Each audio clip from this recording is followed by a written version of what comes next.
of it all. Monday to Thursday on GB News, it's Bev Turner Today from 10 a.m.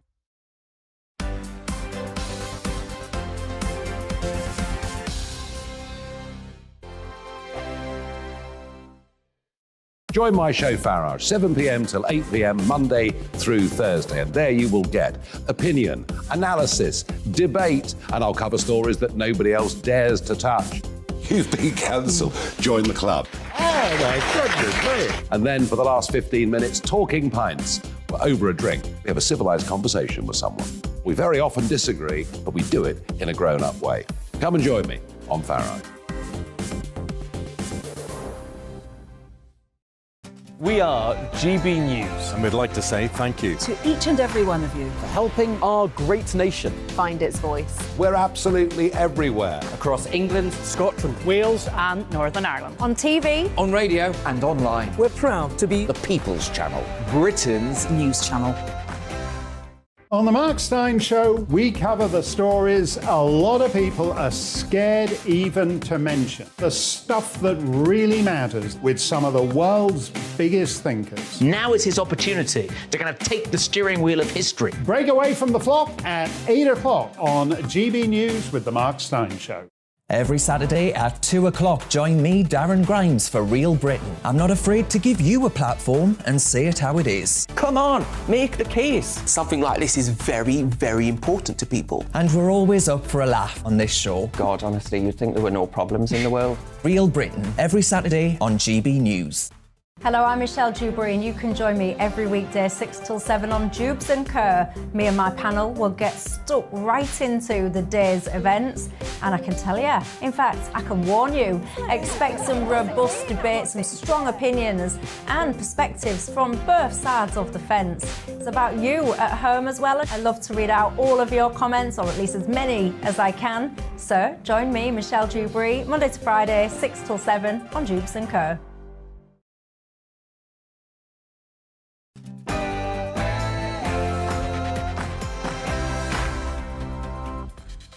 Hello and welcome. I'm Alastair Stewart, and for the next 2 hours I'll be keeping you company on TV and radio with the stories that really matter across the country.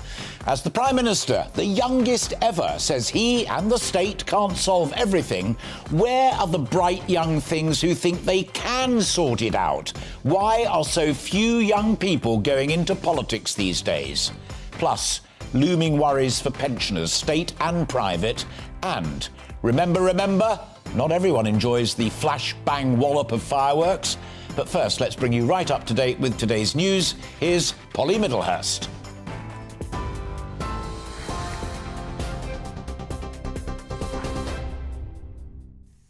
Alastair, thank you, and good afternoon to you. The top story on GB News today, counter-terrorism police say the firebombing of an immigration processing centre in Dover was motivated by extreme right-wing terrorist ideology.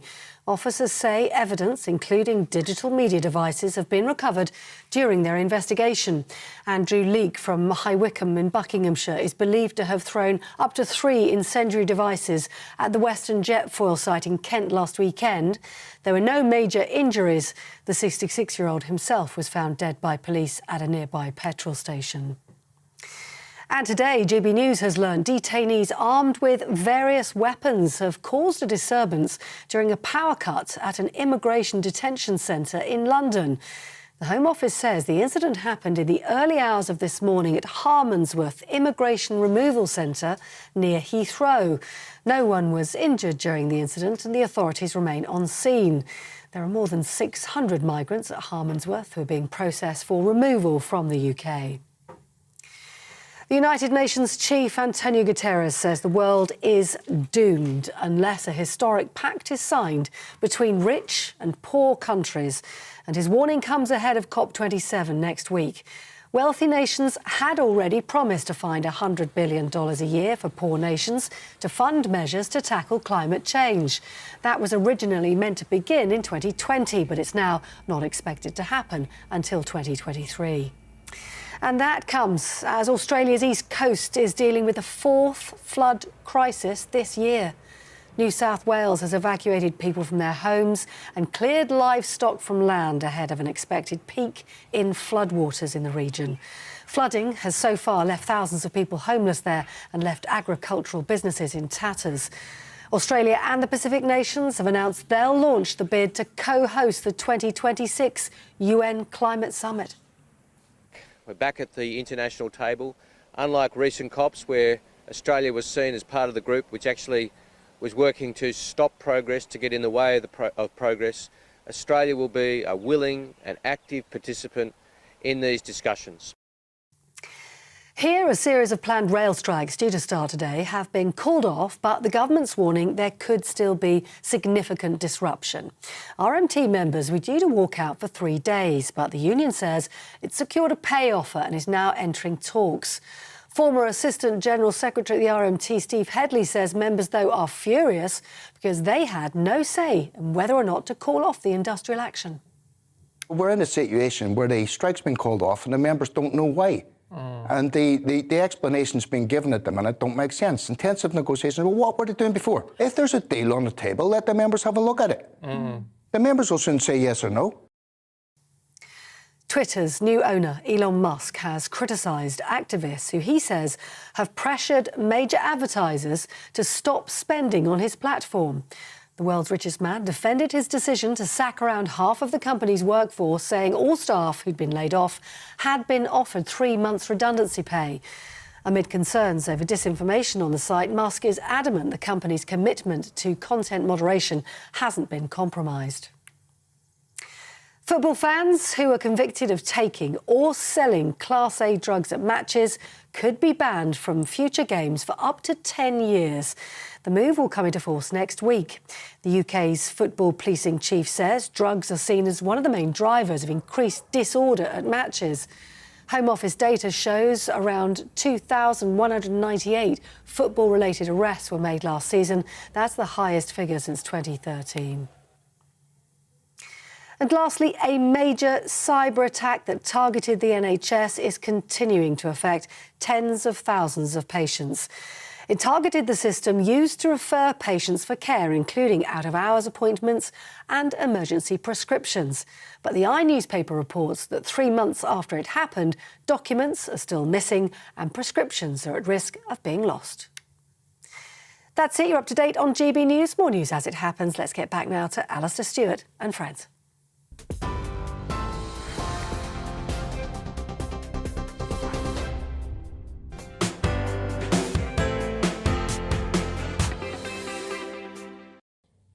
Seeing the mounting challenges that we all face on the economy, the health service, energy, and in so many other areas, and listening to the bear garden banter that passes for parliamentary debate these days, a thought crossed my mind last week. Where are all the bright young things, the best and the brightest, as David Halberstam said of the court of John F. Kennedy? Going into politics and public service to sort it out. Where are they? Are they waiting in the wings? Have they given up and taken to the streets to stop oil and save the planet?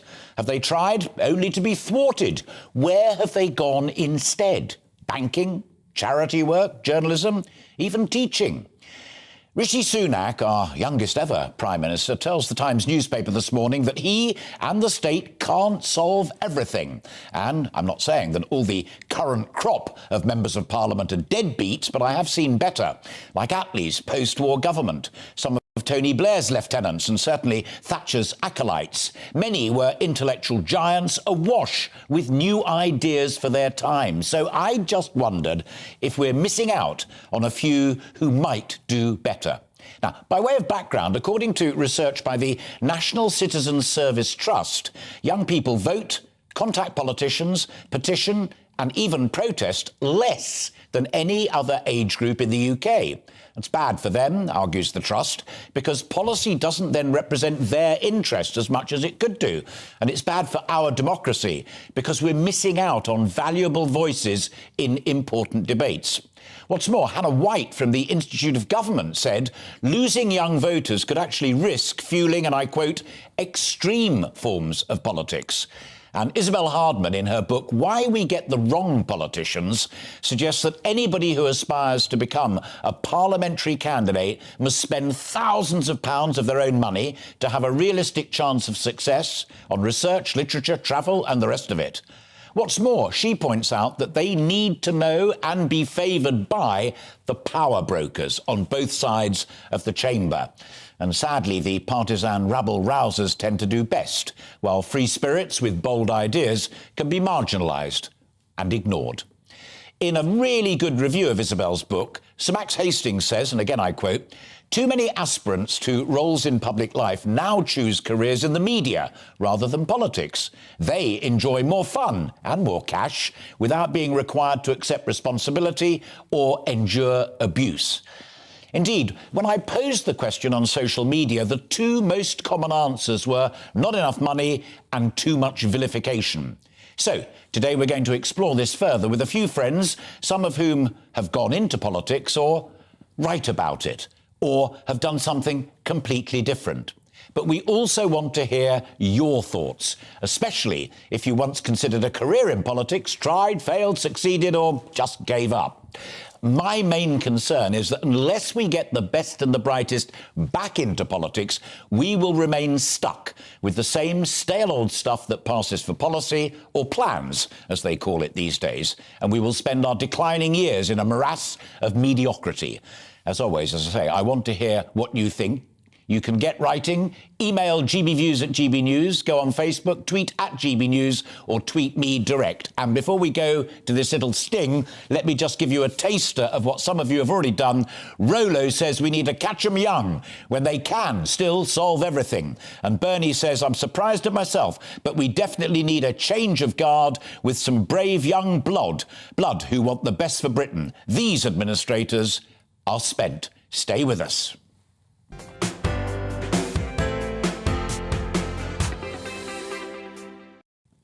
Now, my first two guests, saving their blushes, could well have been jewels in the crown of politics had they chosen that route. Instead, they both ended up choosing journalism. Freddie Gray, live here in the studio with me, is the deputy editor of The Spectator and Spectator podcast Americano, and describes himself as a free speech enthusiast. Joining us both down the line is Mark Seddon, former editor of Tribune, a former Labour Party executive committee member, and actually a Labour candidate who also worked at senior levels in the United Nations. Thank you both very much indeed. Start with you. Why not a politician? Well, you're being extremely generous thinking that I could. I'm not sure that I would have been cut out for politics. I never had the ambition to do it. And that's also something that's probably wrong with England, and has been for a long time, I think, is that ambition is seen as something to be suspicious of.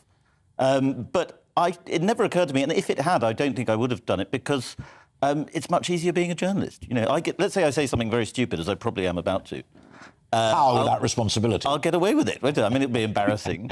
But if I'm a politician, it's a viral moment. But you also pointed out very, very sharply, referencing Dominic Cummings, late of Number 10 Downing Street, that actually, to be fair, it's not only MPs where we are lacking the bright and the best and the radical and the freaks and weirdos and the rest of it. Yeah. It's across the governing class. It's the whole machinery of government, and there aren't enough bright people designing policies, implementing them, making sure that the system works. And Britain is beginning to show signs of the strain, and Whitehall doesn't. You know, look at the Home Office this week with the migrant crisis.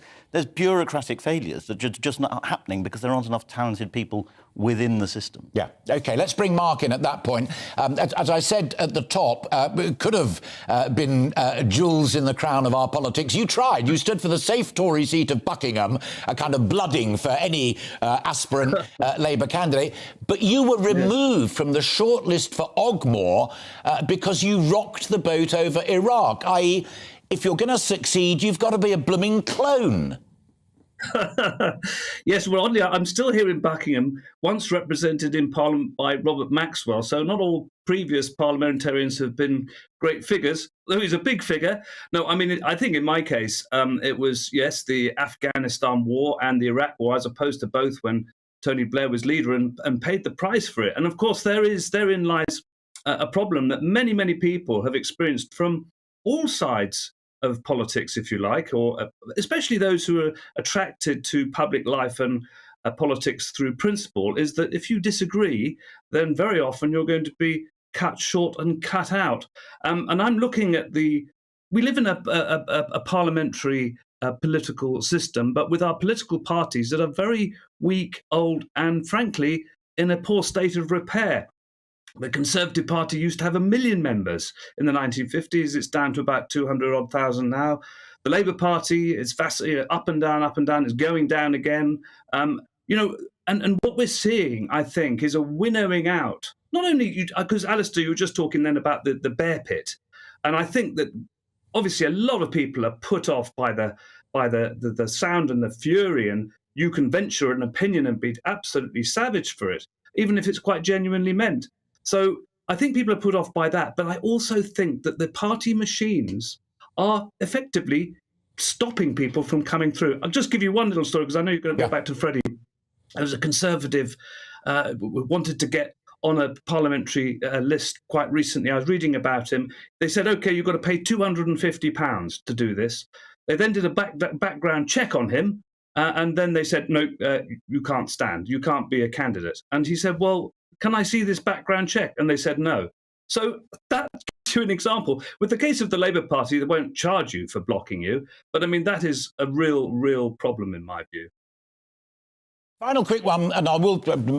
Freddie nodded as he listened to that example there, and I'll come back to him in just a moment. But one final thought about the Giants. I mean, you and I grew up with the likes of Charles Clarke and John Reid, people who were awash with fresh ideas and actually rebuilt a party that was dying on its at the end of the 1970s. Do you see anybody on either side of the House of the sort of calibre of the Reids and the Clarks of our early days? Well, I mean, of course, we'll differ about who we think has calibre. I remember Tony Benn, Barbara Castle, Dennis Healey, Roy Hattersley. But of course, Charles Clarke, John Reid, yes, very, very influential and astute figures. But the thing is, I'm sure there are. But the problem is, would another Barbara Castle be allowed through now? Would another Tony Benn be allowed through now? And the same would go for the Conservative Party, because if you make the mistake of tweeting as a Labour Party supporter, I quite agree with Caroline Lucas on some of these Green. They can say, well, that's you can't possibly stand. So what we are seeing is that those people who had principles. And by the way, I mean, John Reid started off in the Communist Party. Would he be allowed in to the Labour Party now as a candidate? I just don't know. And I think you're probably seeing this with the Conservative Party too. And Michael Crick, by the way, the journalist who's doing a lot of work around this when it comes to the Labour Party, he's looking at the 30-odd selected candidates so far. And all of them, bar one, can be seen to be a Keir Starmer 100% supporter. Now, that's not the best way of getting a broad church, in my view. And I think the same probably applies to all of the parties in that respect. So a Masonic closed shop that not only cuts out weirdos and misfits who've got brilliant ideas, but anyone who doesn't toe the line to perfection, can't even see the reasons why. Well, quite. And I think, principles are sort of regarded as alien to politics now. And I think people are also very allergic to ideology. People talk about ideology a lot. People said Liz Truss was ideological. Actually, she wasn't really ideological, and that was perhaps her fault. I think ideology isn't something necessarily to be afraid of, because, of course, ideas are at the heart of politics, and that's what makes it so interesting. So I think young people are passionate on either side, usually on the left when they're young. But then they lose confidence in the idea that the ideas are related to politics, and of course they should be central. And I use that dreadful creme de la creme expression, prime of Miss Jean Brodie, but where do they go then? I mean, we know where you have gone. We know where Mark went. He did try it out, then edited Tribune very successfully, worked at the United Nations very successfully. Is it now banking? Is it money? Tech. Is it people like you, as it were, peddling ideas in print but not in practice? Well, I think banking and tech. I mean, if you want to make lots of money, if you want to be powerful, which ambitious people do, you probably want to be a billionaire. Rishi Sunak was clever enough to marry a billionairess. But I think, yes, you go into banking or tech, or try and be an Elon Musk. I mean, we were just talking about him. He's a pretty interesting figure, and he's someone who made money and is able to shape the political weather through his power and his influence. Mark, let me bring you back in on that point, because There have been rich people in the Labour Party as well. Let be crystal clear. But that was you can understand it perhaps more clearly from a Tory point of view. But the other thing I remember so clearly after '89, the fall of the wall and the fall of communism, you mentioned John Reid and his previous political affiliations in the early '90s, was a lot of very bright young people went into banking, Goldman Sachs, people like that, like the Prime Minister, but also two mates of mine who'd been at ITN set up a company to teach East Europeans how you could run a genuinely impartial, balanced news organisation. So there was an ideological opportunity there to set up a business up, influence ideas and make a bob or two as well. Yes, I mean, I think people obviously have got different ambitions and what they want to do. I mean, there are a lot of people who are not so interested in making lots of money, who might want to become a trade union shop steward or be involved in a climate change campaign or become a sort of an influencer. You can be much more influential in so many ways on social media and in media than you can be in politics, especially if independent minds aren't really wanted. But I tell you, a couple of years ago, I had to take Michael Foot's private papers up to the People's History Museum in Manchester, and I was given a trip around the place, and I was shown a drawer. They said, "This is the all of the manifesto work and the policy work that the Labour Party in 1942, so in the middle of the war, when Attlee and all the rest of them were in coalition with Churchill." They were preparing in 1942 for an election to follow the Second World War, and their policy prescriptions were so well thought out. They had a plan of action. And perhaps there's not the time for that now. Perhaps those experts, I mean, the Labour Party in particular used to have very, very powerful NEC policy committees. Yeah. They thought about housing. They thought about transport. All of these things were enormously powerful. Someone like Gordon Brown, by the way, very interested in policy and would understand how serious it was. I'm not sure now that we've got that, because we're looking at political parties that are quickly making decisions. There's not a great deal of time for planning. And I don't know if there's the wherewithal for it too. All right, Mark, great to talk to you. Thank you for spending some of your time with us this Saturday afternoon. Always a pleasure. Take care and do keep in touch with us. That was Mark Seddon, their former editor of Tribune magazine. Now, Freddie is still here with me in the studio. I've got to move on, only because of the clock, but you've kindly agreed to stay around and come back at 1 o'clock. I'll hang around. Good man. Look forward to it. Thank you very much indeed. Mark Seddon, as I say, and Freddie Gray with me here in the studio, deputy editor of The Spectator and the podcast Americano. My next guest is an intriguing twist to the argument. Josh Lamkin. He's a partner at Pagefield. It's an independent communications consultancy set up by a very good friend of mine and run by some people I know pretty well, so I wave that little flag. But then that's why they're on the programme, because they're good people and they're very good at what they do. They specialise in integrated campaigning, public affairs, brand communications, all that sort of stuff. But Josh has also worked on general election campaigns. And it's very good of you to join us.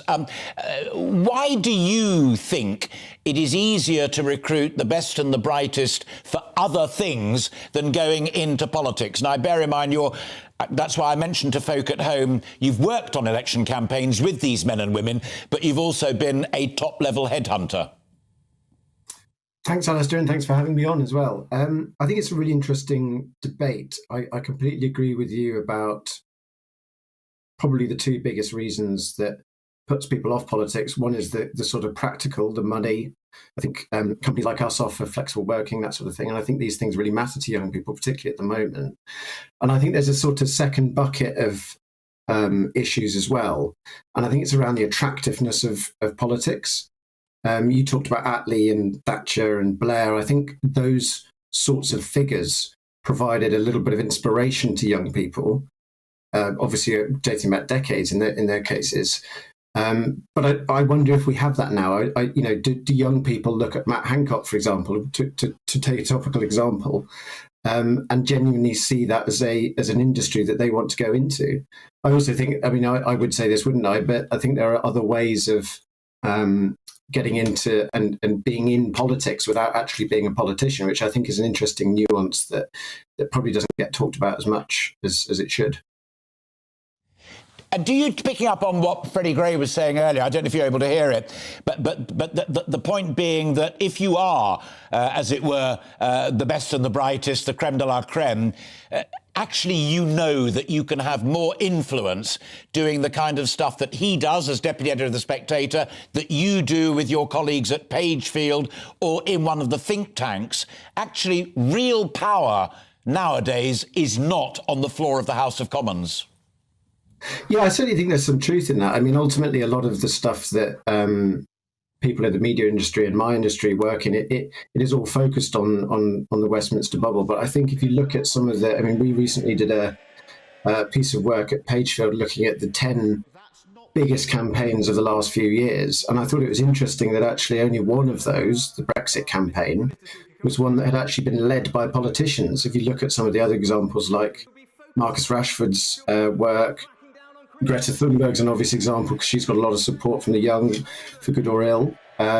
Sarah's Law, that was championed by News of the World. So there are all sorts of examples, I think, where we often talk about one of the things young people want to do is change the world. And I think probably people are realising actually that you don't have to be a politician to change the world. You can do all sorts of things outside. But also, sorry, just to butt in, only to say I 100% agree with you, but in Isabel Hardman's brilliant book, she also makes the point that amongst the very best MPs are those who embrace a very specific individual issue, try and put it in law as a private member's bill or lobby the government to get it done. They are the standout men and women of their generation.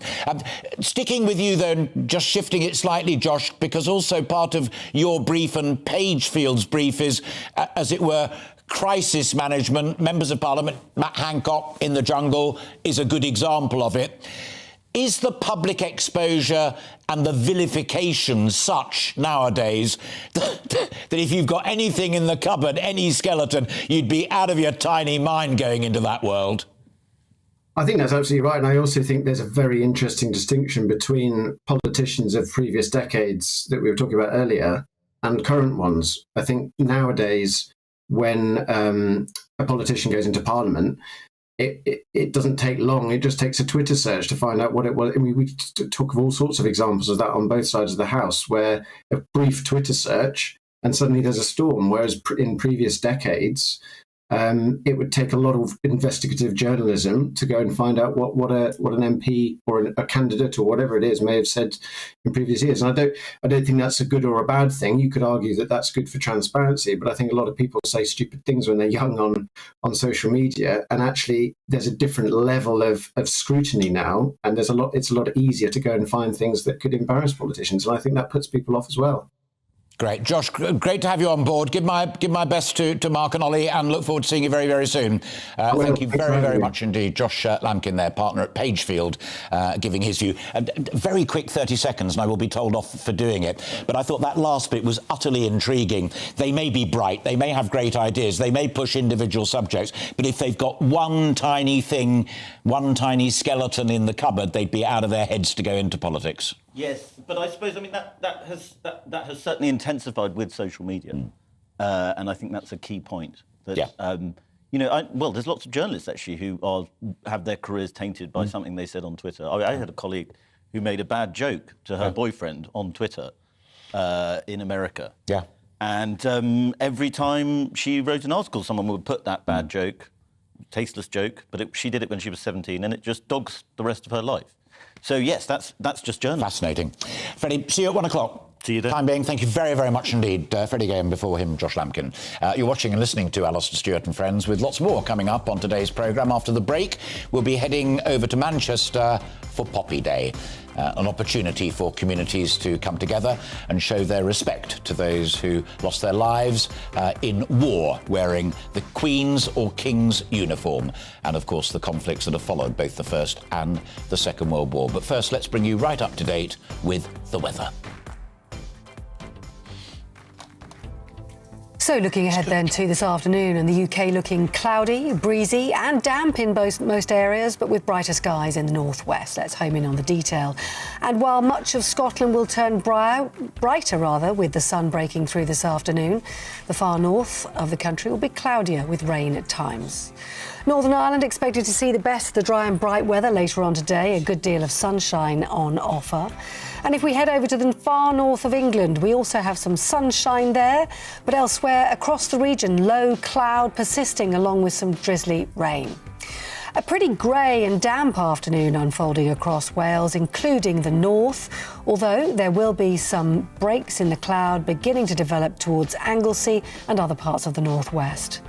Across the Midlands, very dreary for the end of the day. Leaden skies, drizzly rain and temperatures nearing around 12 degrees Celsius. That's 54 in Old Money.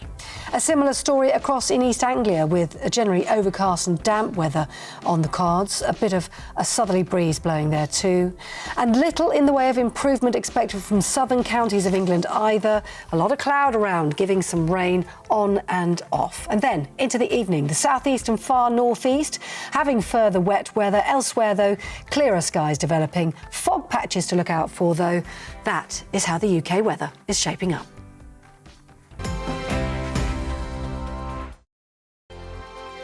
Every morning from 6 o'clock, we'll wake you up with GB News Breakfast with all the stories you didn't know from the night before. So whether it's serious news, entertainment, or your own views from all over our great nation, we're here to kick off your day with a smile. The national media should be reflecting and reporting what's happening here. You will notice the northwestern accents. Whether you're with us on TV, radio, or online, every morning it's breakfast from 6 a.m. Hope you can join us. I'm Dan Wootton. Join me Monday to Thursday from 9 to 11 for the feistiest and most fun news debate on TV, where free speech reigns. I'll bring you a sharp take on the day's biggest stories, bombshell newsmaker interviews, and A-list guests. And I guarantee you, no spin, no bias, no censorship, and no reason to go to bed. That's Dan Wootton tonight, Monday to Thursdays from 9 on GB News. Hello, I'm Simon Evans. Join me on GB News for Headliners at 11 p.m, where I'll be joined by two of the country's top comedians as we take a look at tomorrow's newspapers tonight. If it's a big story, we'll be covering it, I guarantee, but we'll also have some fun along the way. That's GB News Headliners at 11 p.m. We won't put you to sleep, unlike some of the other paper review shows out there. So join us, 11 p.m, 7 nights a week.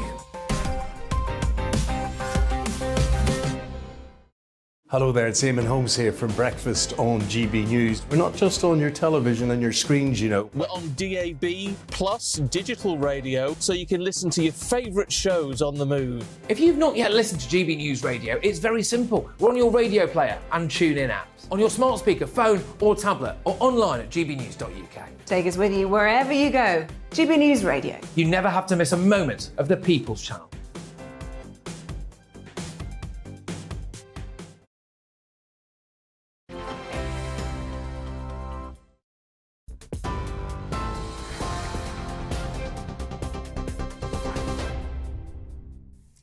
And the latest news headlines here on GB News. Let's bring you up to date with the top stories so far.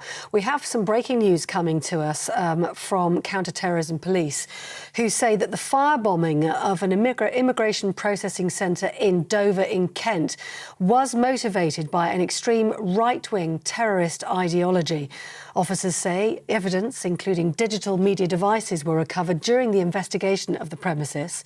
Andrew Leake from High Wycombe in Buckinghamshire is believed to have thrown up to 3 incendiary devices at the Western Jetfoil site in Kent last weekend. There were no major injuries.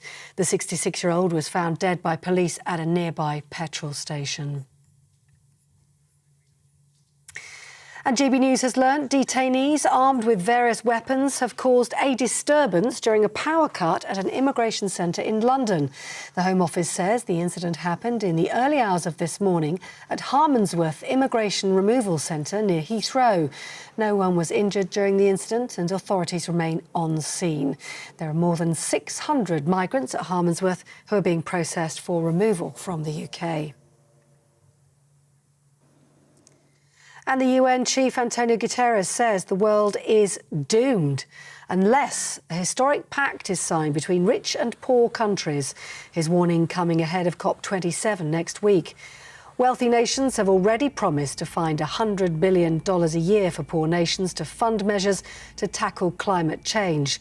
That was originally meant to start in 2020, but is now not expected to happen until next year. And a series of planned rail strikes due to start today have been called off, but the government's warning there will still be significant disruption over the next few days. RMT members were due to walk out for 3 days, but the union says it's secured a pay offer and is now entering intensive talks. But the former Assistant General Secretary at the RMT, Steve Headley, said members are furious because they had no say in whether or not the industrial action would be called off. And Twitter's new owner, Elon Musk, has defended his decision to sack around half of the company's workforce. The world's richest man tweeted to say all staff who'd been laid off had been offered 3 months redundancy pay in line with legal requirements. Campaigners have raised concerns about harassment and disinformation on the site ahead of the mid-term elections in the United States, with some advertisers pulling their spending altogether. You're up to date on TV, online and DAB+ radio. You're with GB News. Let's get back to Al.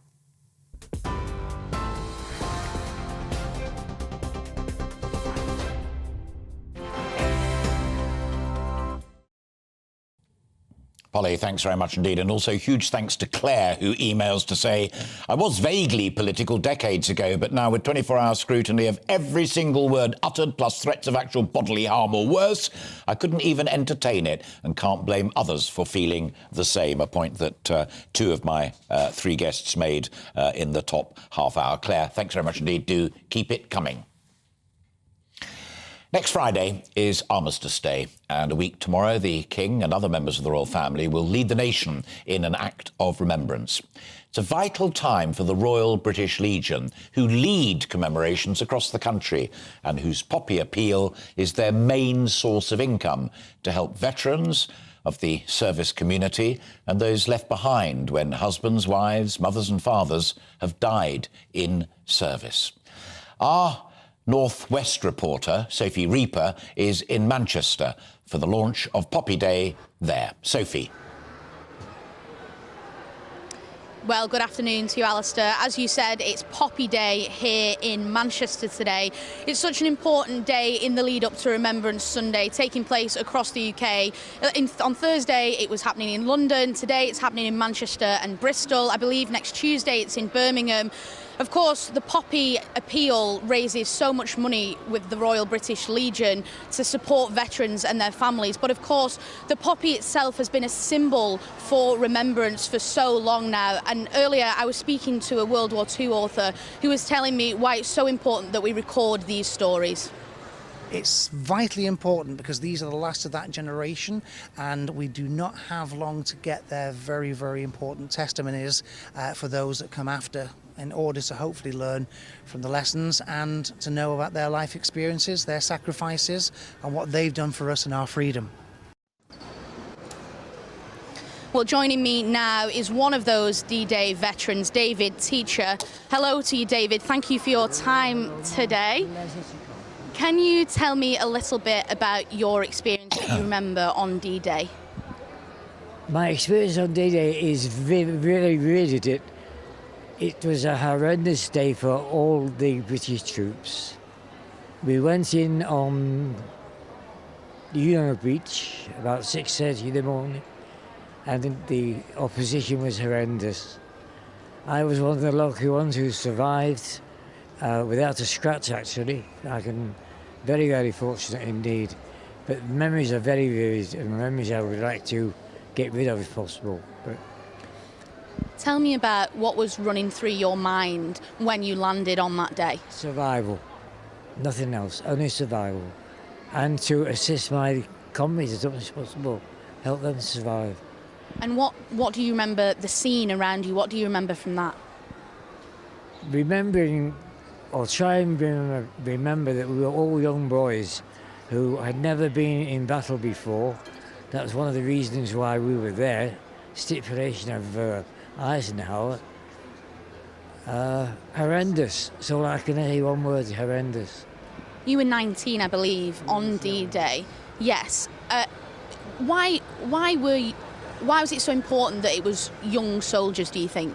because they'd no experience of war or horror or fighting, never seen a dead body. It's one of Eisenhower's stipulations. Nobody over 21. And how have you coped with that mentally ever since that day? Everybody has his own way of coping.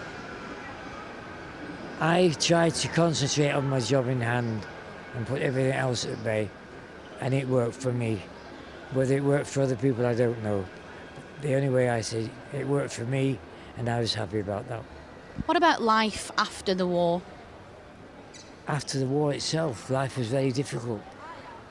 We all thought we would come out of the forces and walk into jobs. And the first question I was asked was, are you ex-service? I said, yes. He said, sorry, we've no vacancies for ex-service lads. When they asked why, they said, this is how we work. Well, thank you so much for your time today, David, and thank you so much for your service. Of course, the Royal British Legion's work is never done, and they will keep working now to make sure that we will always remember. Sophie, thank you very, very much indeed, and David as well. Quite extraordinary. Sophie asking David there, so what was on your mind? Survival, said David. Thank God he did. 19-year-old then, and live and kicking and remembering old colleagues and friends now. Remember, wear it with pride.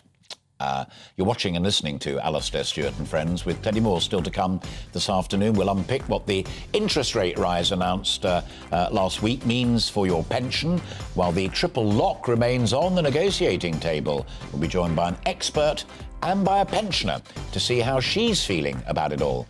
But first, a quick break.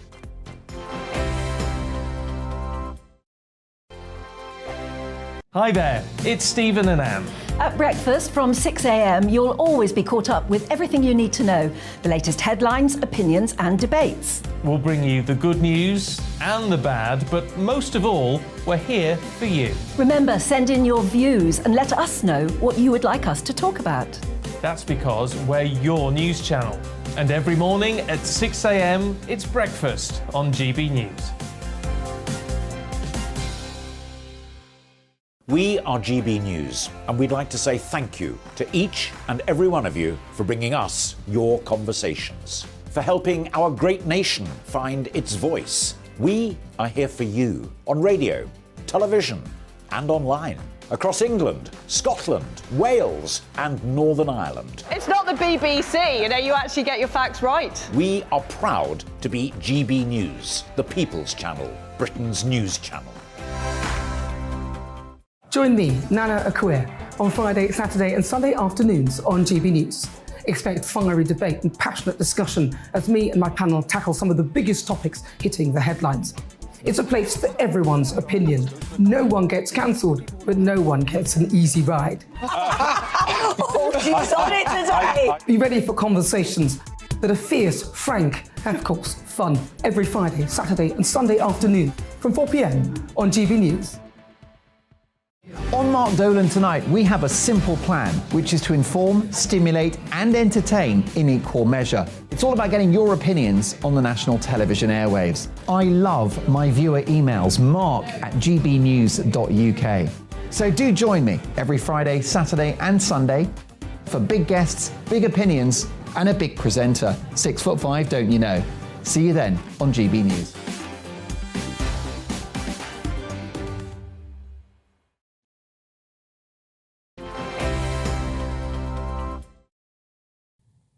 Welcome back. It is 8 minutes to 1. You're watching and listening to Alastair Stewart and Friends here on GB News TV and radio.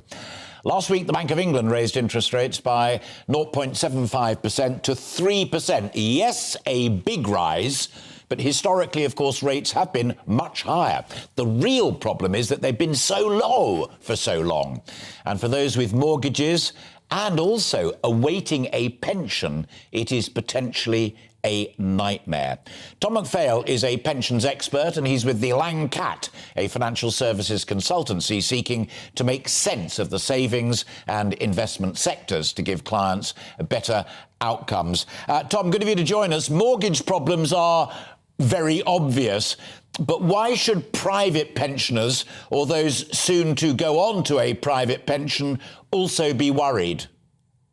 Hi, Alastair. Well, I think there's three things worth touching on here briefly. First of all, the final salary pension schemes. We heard a lot a few weeks ago about LDI investment strategies and how the Bank of England was having to step in to prop up those pension schemes. Well, the good news is I've seen no evidence this time around with this interest rate rise of any of those same distress flares going up. I think it was much more predictable. It's a big jump. But schemes have had time to adjust their investment strategies to accommodate that. So that's the first thing. Is there's no sense of panic in the final salary guaranteed pension sector. There's two other things worth highlighting. First of all, you just touched on mortgages and how that's impacting people's cost of living. So that big jump in interest rates is going to feed through into the amount of money people have in their pay packets every month. One of the temptations, one of the understandable sort of safety valves people might look to is to stop their pension contributions, to opt out of their workplace pension. Perhaps you're going to have to do that if you really are feeling really squeezed for money, but I'd absolutely urge people not to unless you absolutely have to, because staying in a workplace pension means you're getting free money from your employer and from the government. So, yes, it's an option, but it should absolutely be a last resort. And that's perhaps relevant to people in their 20s, 30s, 40s. More acute is the issue around people in their 50s and 60s. Now, if you're about to transition into retirement, the good news here is that increase in interest rates means that the guaranteed income you can get from your pension is going up pretty fast. And compared to where we were 2 or 3 years ago, the amount of guaranteed income you can get, what's called an annuity, is almost double what you could have got. So for a 65-year-old, for example, if you go back 3 years, 2 or 3 years, they were looking at a guaranteed income of about £4,500 a year from a pot of £100,000. Well, today they could buy £7,500 a year, a really big jump. So for people approaching retirement or about to buy an annuity or even in retirement and drawing an income from that pot, that might be really good news. The one other thing I want to highlight is for people approaching retirement but not yet in retirement.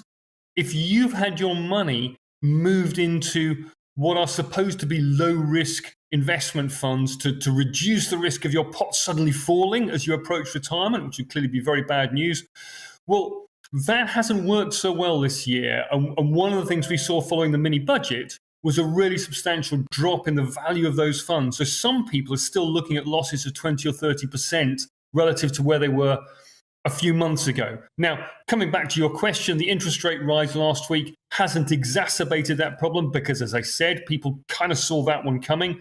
But there are a lot of people today, perhaps in their early 60s, who are looking at significantly smaller pots of money than they were hoping to be able to draw on even a year ago.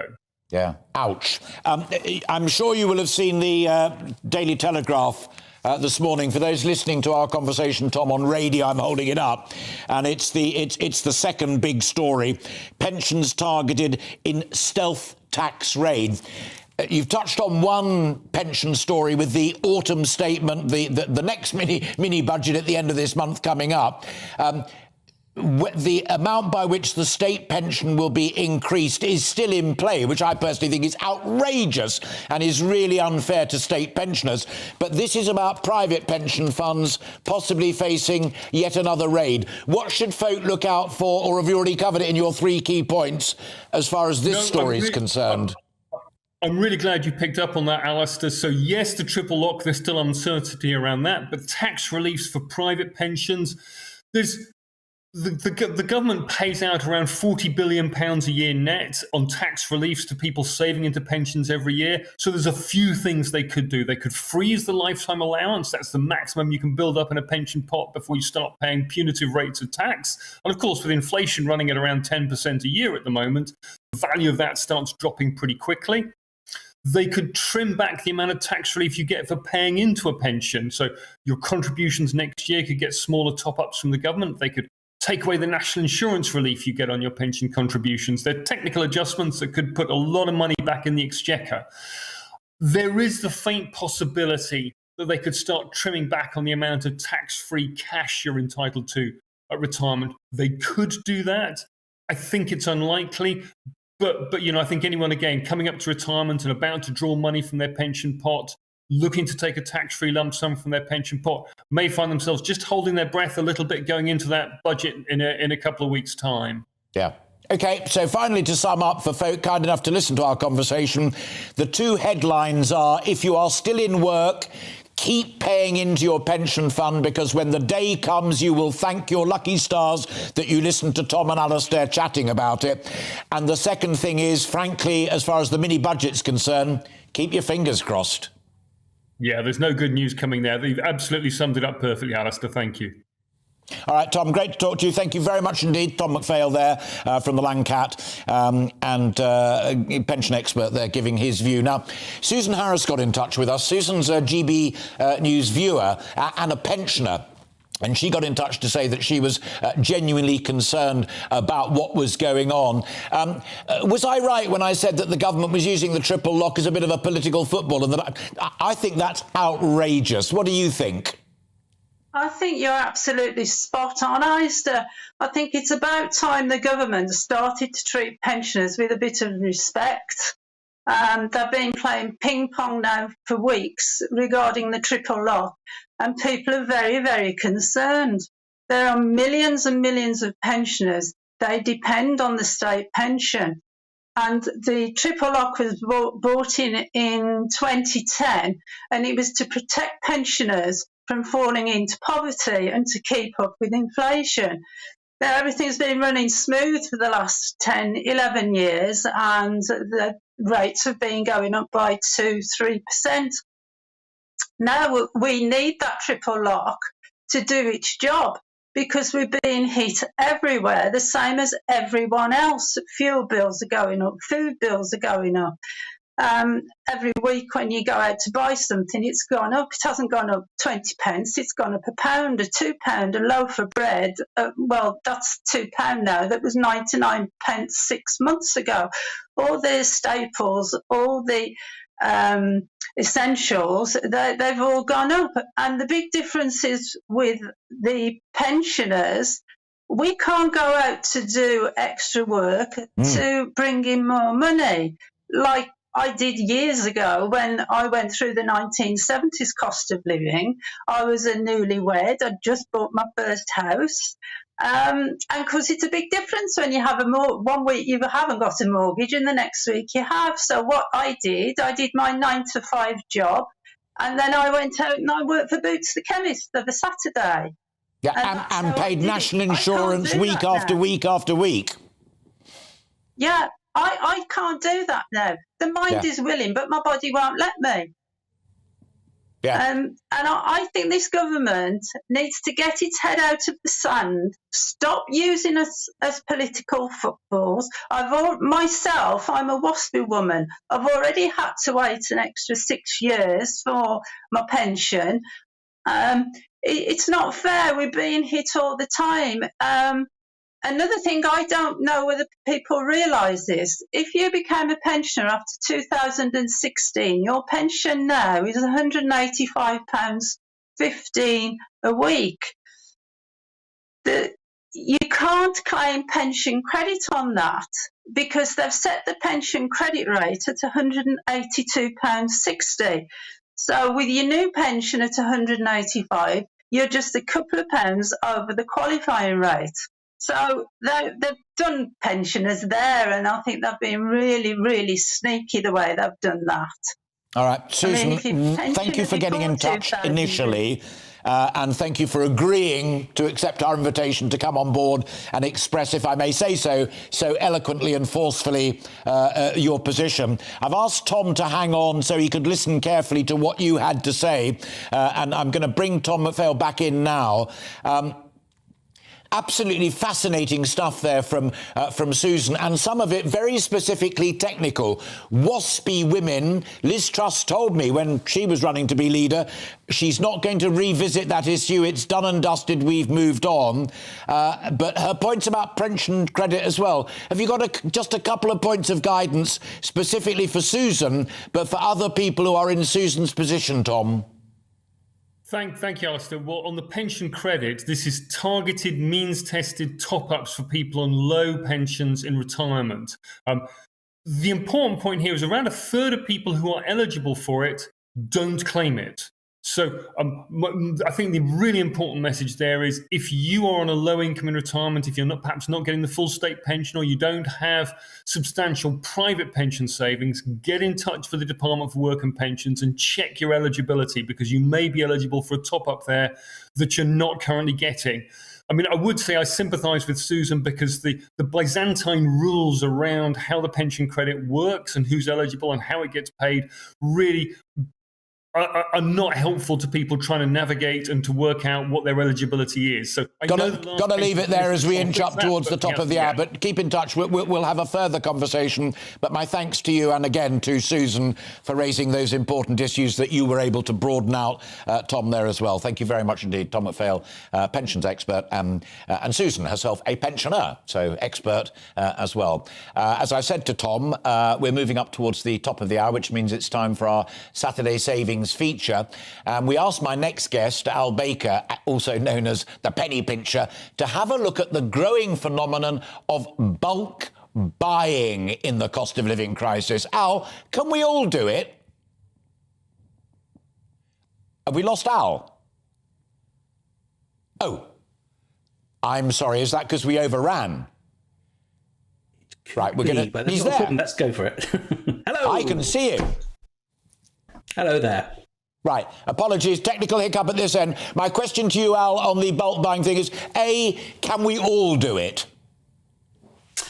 We can all do it. It's just whether or not it's financially viable for everybody to do it. I mean, not everybody necessarily needs to buy huge quantities of certain products. I mean, it's certainly, it can work out cheaper for people, which is obviously a big benefit. But also, you have to kind of think, you know, do I actually really need this? So, for example, if you get for a lot of washing, buying bulk products, like washing powder and detergents, not a bad idea whatsoever. But if you decide you're going to go out there and buy 200 tins of baked beans, are you going to use it? Is the expiry date long enough for it? Are you actually really going to get through 200 cans of beans? And what about a family? Are your family going to get bored of baked beans? And so, you end up in this situation where actually nobody wants them anymore. And there's the initial cost. At the end of the day, you've got to buy these products. If you go out and you buy a couple of tins of beans every week, it's not really, it doesn't really hurt your bank balance. If all of a sudden you were saying to the team, Al, when we set the conversation up, that sort of slightly old-fashioned in a way, but you still reckon that competitive supermarkets with their Best Buy offers and their points and accumulate a little bit of money you can knock off your next bill, that's still a richer vein than buying a garage full of tea bags and sugar? I think it probably is. I mean, at the end of the day, I don't think that most people will necessarily make a massive saving by buying bulk if you shop savvy. I mean, you've got to look around. I mean, there's so many supermarket deals now on branded and, of course, unbranded products as well. So, you don't necessarily have to buy huge amounts. Just buy little and often, and you may very well find that the prices won't necessarily be much more expensive, but it means that you can manage your money better. There's not that initial big bulk spend that a lot of people haven't got anymore. I mean, a few years ago maybe, and when the pandemic kicked in, and I was one of the people, everyone going out and buying bulk everything, big toilet rolls, or whatever it is, just to make sure they had it. People haven't got the money at the moment to do that, so it's a lot easier to buy little and often, I think, and just being savvy about the prices. Final point, and I wonder if there's an upside to it in itself as well, and that is that it's about community. Maybe if 5 families get together, or everybody who lives on and I know Aldershot very well, my daughter used to live there, one of those terraces, everyone gets together, one person, they pool the money, they go down to Costco, or whatever it might be, and then when they get back, they become little retailers themselves. Is that the way forward? It's one way of doing it. As I say, Aldershot is quite a good little community place. So there are good communities. If you have got neighbours and friends and family, that everyone wants to club together, absolutely 100%. So, but again, only if it actually works out cheaper. It might very well not be. You just have to shop savvy. Brilliant. Al, I'm sorry about the hiccup at the top, but well worth waiting for. Always a pleasure to talk to you and keep in touch. Thank you very much indeed. The penny pincher there, Al Baker, and do seek him out online. Always has lots of brilliant ideas, more information on his website. It's 3 minutes to 1. You're watching and listening to Alastair Stewart and Friends, with lots more to come this afternoon in our second hour. We'll be continuing the conversation on the future of politics, as well as energy, money, saving tips and much more. But first, a quick break. My show Farage, 7 p.m. till 8 p.m. Monday through Thursday. And there you will get opinion, analysis, debate, and I'll cover stories that nobody else dares to touch. You've been cancelled. Join the club. Oh, my goodness me. And then for the last 15 minutes, talking pints. We're over a drink. We have a civilised conversation with someone. We very often disagree, but we do it in a grown-up way. Come and join me on Farage. We are GB News. And we'd like to say thank you to each and every one of you for helping our great nation find its voice. We're absolutely everywhere. Across England, Scotland, Wales and Northern Ireland. On TV, on radio and online. We're proud to be The People's Channel, Britain's news channel. On the Mark Steyn Show, we cover the stories a lot of people are scared even to mention. The stuff that really matters with some of the world's biggest thinkers. Now is his opportunity to kind of take the steering wheel of history. Break away from the flop at 8 o'clock on GB News with the Mark Steyn Show. Every Saturday at 2 o'clock, join me, Darren Grimes, for Real Britain. I'm not afraid to give you a platform and say it how it is. Come on, make the case. Something like this is very, very important to people. And we're always up for a laugh on this show. God, honestly, you'd think there were no problems in the world. Real Britain, every Saturday on GB News. Hello, I'm Michelle Dewberry, and you can join me every weekday 6 till 7 on Jubes and Kerr. Me and my panel will get stuck right into the day's events, and I can tell you, in fact, I can warn you, expect some robust debates, some strong opinions and perspectives from both sides of the fence. It's about you at home as well. I love to read out all of your comments, or at least as many as I can. So join me, Michelle Dewberry, Monday to Friday, 6 till 7 on Jubes and Kerr.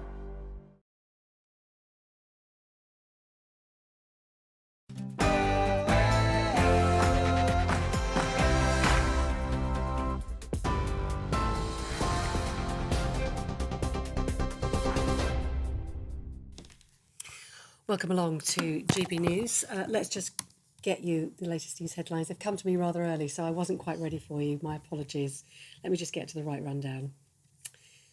And here we are. Well, our top stories today have been concerning the firebomb attack at the migrant centre in Dover. And we understand counter-terrorism police say the firebombing of that immigration processing centre in Dover was now, they know, motivated by extreme right-wing terrorist ideology.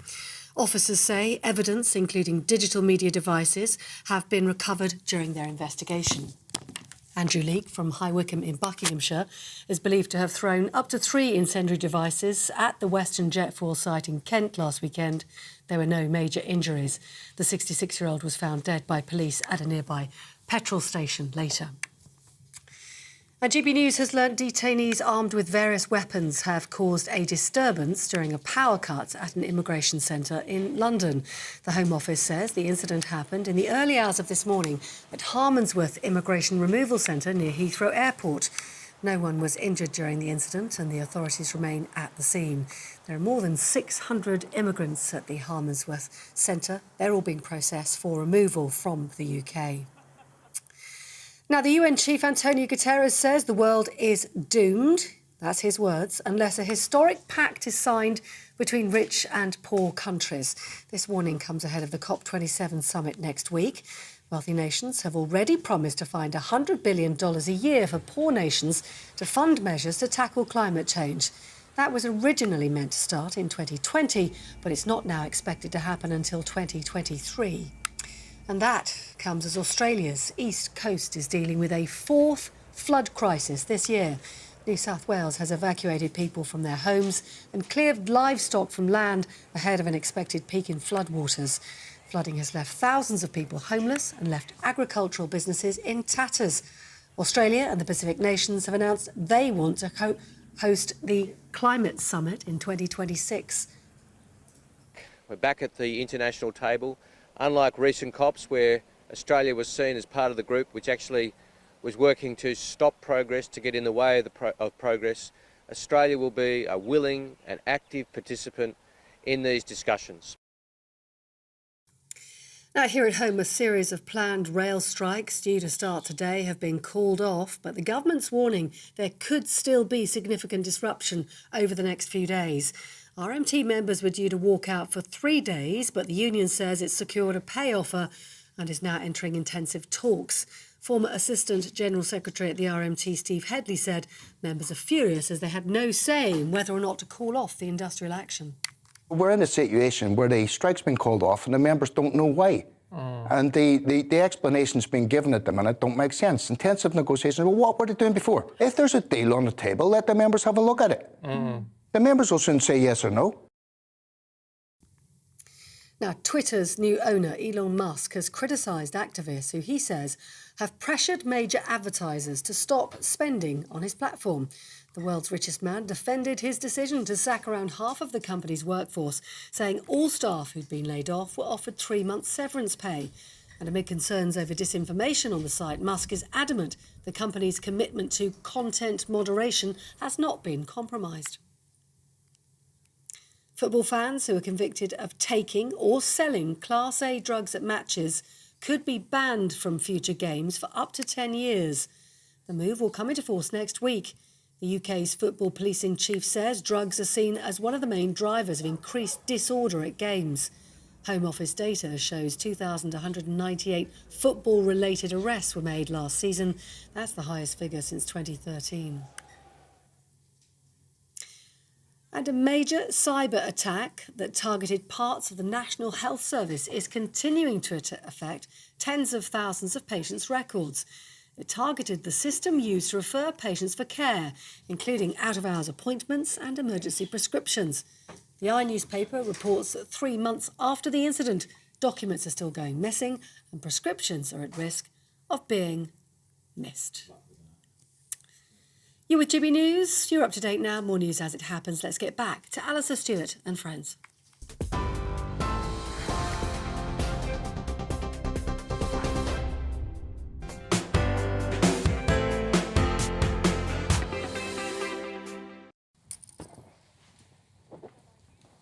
Hello and welcome back. I've been having problems with my earpiece, for which I apologise profusely. I'm still trying to sort it out. But anyway, there we are. We're now going to a community who celebrate Bonfire Night in their own way in a small town of Edenbridge in Kent. They've held a long tradition of erecting effigies of public figures. Well, this year's 11-metre-high figure will probably come as no surprise to many, as our national reporter Theo Chikomba has been finding out. It's a day many people have been waiting for. Bonfire Nights returning here in Edenbridge for the first time since 2019. More than 1,000 people are expected to attend. It's quite a big deal, really, because you really do notice it. Those 2 years where there weren't too many things going on in town, it's really nice to have the community back together, supporting each other, to have the excitement of the bonfire works, the bonfire night going on. So it's just the whole general buzz and excitement around town is just such a nice feeling to have. But they do things a little different here. For 20 years, the organisers have used it as an opportunity to poke fun at political figures like the former leader of the House of Commons, to celebrities like Harvey Weinstein, and this year's no different. It's no surprise that the shortest-serving Prime Minister's been the talk of the town leading up to this evening. People love it, but people have always got an opinion. It's like art. They've always got an opinion. Some people like it, some people might not like it. It's not like it's anything nasty or anything. Everyone loves it. It's a long-standing tradition. And to be honest, it's a celebrity guy. It is what it is. Depending on what year it is, somebody's face is going to be on there. So, after a 3-year break, it's been welcomed by those who serve the local economy. Thing for the moment for Edenbridge being a small village is that it's bringing back that real tradition that Edenbridge has been known for. So everyone's very excited. The businesses are very excited to see this happening again, and we want it to remain for the future and have no further gaps, which I think is the important part. But it's going to be good to see some of the children's faces and some of those families that haven't seen this for a while, and some that have never experienced it. If previous years are to go by, it's certainly going to be a memorable bonfire night, especially with recent political events. The Comber, GB News. Well, there we are. I think we're sorted out now, and goodness me, we've got a bigger item coming up as well on November the 5th, and I want you to be around for that. It's before we end the programme at 2 o'clock. Now, as I said earlier on, round about an hour ago, after I'd finished talking to Freddie Gray and Mark Seddon, I'd asked Freddie to come back. Freddie is the deputy editor of The Spectator magazine, and he is still with me. In between that conversation that you and I and Josh and Mark said, we've got a few more emails, and they're crackers. Stephen says, I'd say it's because our bright young things see politics for the sham that it is. Matt says because it's such a divisive playing field for starters, and secondly because it's questionable as to how inclusive politics is to lower middle class people. Julie says because they've worked out that politics is a game that they simply don't wish to play. Now, I don't know how old Stephen, Matt or Jules are, but that is casting light that we all touched upon earlier on. It's a rotten game. Why would you want to be a part of it? And actually, it's not a place for me. Yes, I think that they're fairly representative of the people, and they make journalism a much easier job for someone like me, because you can just kick politicians all the time. We live in an age of anti-politics. We have done for quite a long time. It's where populism comes from. And I don't see it changing without a kind of broader recognition that there is actually something good about doing politics, and that public service is a noble thing. And actually, I think what an interesting character in this is Boris Johnson, who nobody thinks of as a public servant. But I think in his mind, he thought the reason he wants to go into politics was public service, was commitment to duty. It was also for his own ambition, which was massive, of course, but he also felt a calling to help the country. Interesting that in Max Hastings' review of Isabel Hardman's book, he makes precisely the opposite point, but of course he's got form as far as Boris Johnson's concerned. And the point Max makes is that the one thing that parliamentary politics is really good for is people who like a performance, who like to dominate the airwaves and like to put a show on, whether they are Tory, Labour, Liberal or whatever. Well, and we've seen them over the ages. And cameras in Parliament have not helped that. I mean, often the House of Commons does feel like a sort of very odd performance. Yeah. And some people are pretty good at it, but it also arouses a suspicion and a cynicism about them that is not healthy for anyone. Well, fascinating. Delighted to be joined now by a new friend and another guest. Reem Ibrahim is a political commentator and she is a Conservative Party member. A political commentator, but not standing for the House of Commons. You don't want to be an MP, or are you still mulling that over? No, I don't think I do. And I think it's this idea that, politics is the Hollywood for ugly people, this anti-politics sort of idea. I think a lot of us young people feel pretty apathetic, as much as I absolutely love politics, and I think that we can do so much good through government. Actually, I think that a lot of us think that politics is a joke. I mean, the Conservative Party at the moment aren't very Conservative at all, got the highest tax burden in 70 years. Neither party gives a direction. And actually, the amount of scandals makes us really think that this government is a complete joke. Yeah, but if you take a specific example, and that is what I will call the Truss Kwarteng budget, supported by a lot of the very think tanks that Freddie and Mark and I were talking about in the first hour, the financial and political establishment poo-hooed it. Whether it was economically illiterate or not, it was a fresh idea from two people who are clearly not stupid. Why would you bother if you've got a fresh idea if you know that that is inevitably what's going to happen? Your idea is going to be rejected, and looking at the two of them there, your political career is over. I think that this idea around the mini budget was really pretty misconstrued. I think that there wasn't necessarily this idea that the mini budget was bad, but it's actually that it wasn't costed. There was no OBR forecast. And I think that Liz Truss, what she did very badly was actually she had the right ideas, but the wrong priorities. She didn't communicate those ideas. Why do these small businesses benefit from the tax cuts? Why are these economic policies going to benefit the economy overall? Why is growth important? These very key issues, these very key policies and the reasoning behind them were not explained to the public. We weren't told where this money was going to come from. And actually, she wanted the best of both worlds. She wanted the tax cuts, but she unequivocally refused. So it was ineptitude rather than an idea ahead of its time. I think it was. I think it was this sort of really bad communication to the public. I mean, the people did not understand why we were having these tax cuts, why the top rate of tax was being abolished. This idea, this whole sort of hysteria behind trickle-down economics, which is, completely wrong.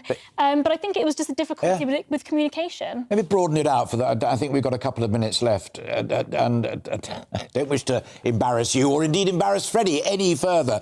But having spoken to him at length and sitting here listening to you, I just think that the House of Commons would be a better place if both of you were sitting in there, and that you there are grooming yourself, as it were, for a leading role in the commentariat. He's the deputy editor of The Spectator magazine, one of the Bibles of political thought nowadays.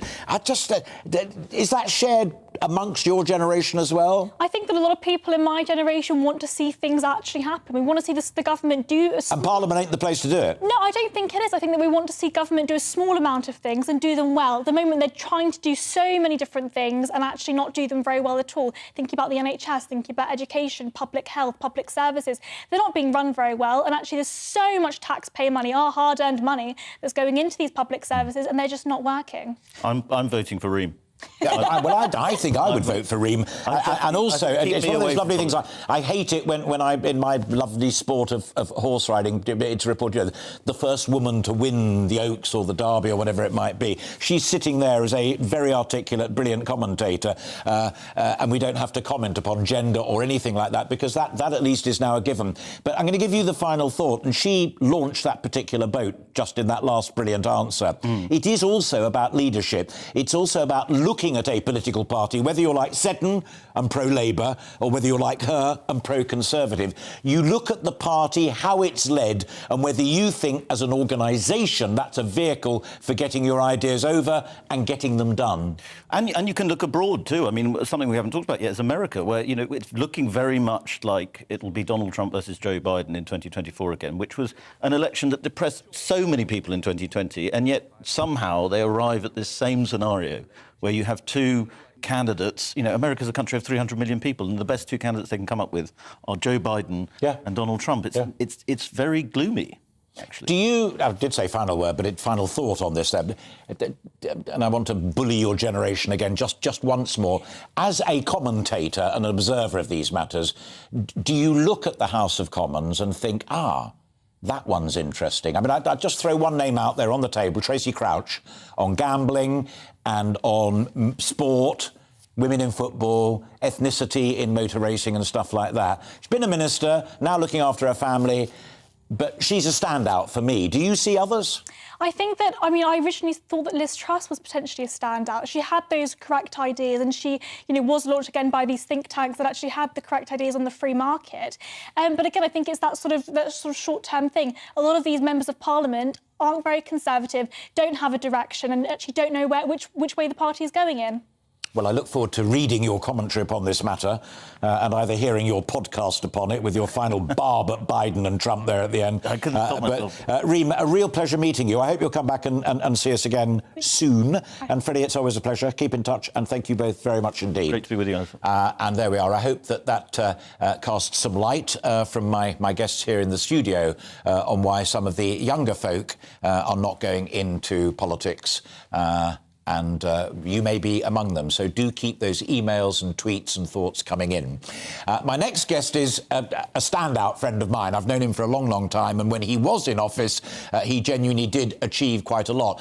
But I'd completely forgotten that in the early days, he was actually a baby of the House. Stephen Dorrell, when he was elected in 1979, was the youngest member. And there he is, formerly a Tory MP and Tory Secretary of State, and now a supporter of the Liberal Democrats. Did you encounter any obstacles when you were trying to get elected as a 27-year-old full of bright ideas and full of hope and promise? Alastair, you have a very long memory if you remember the day when I was the youngest member of the House. But of course there are obstacles, and of course there should be obstacles. Listening to your two previous contributors, I think the important point to make here is that if you care about the world in which we live, the society, the decisions that are made, you have a choice. You either sit in the gallery and watch and offer a commentary, or you get into the field of play. It's like having a view about football but not wanting to play football.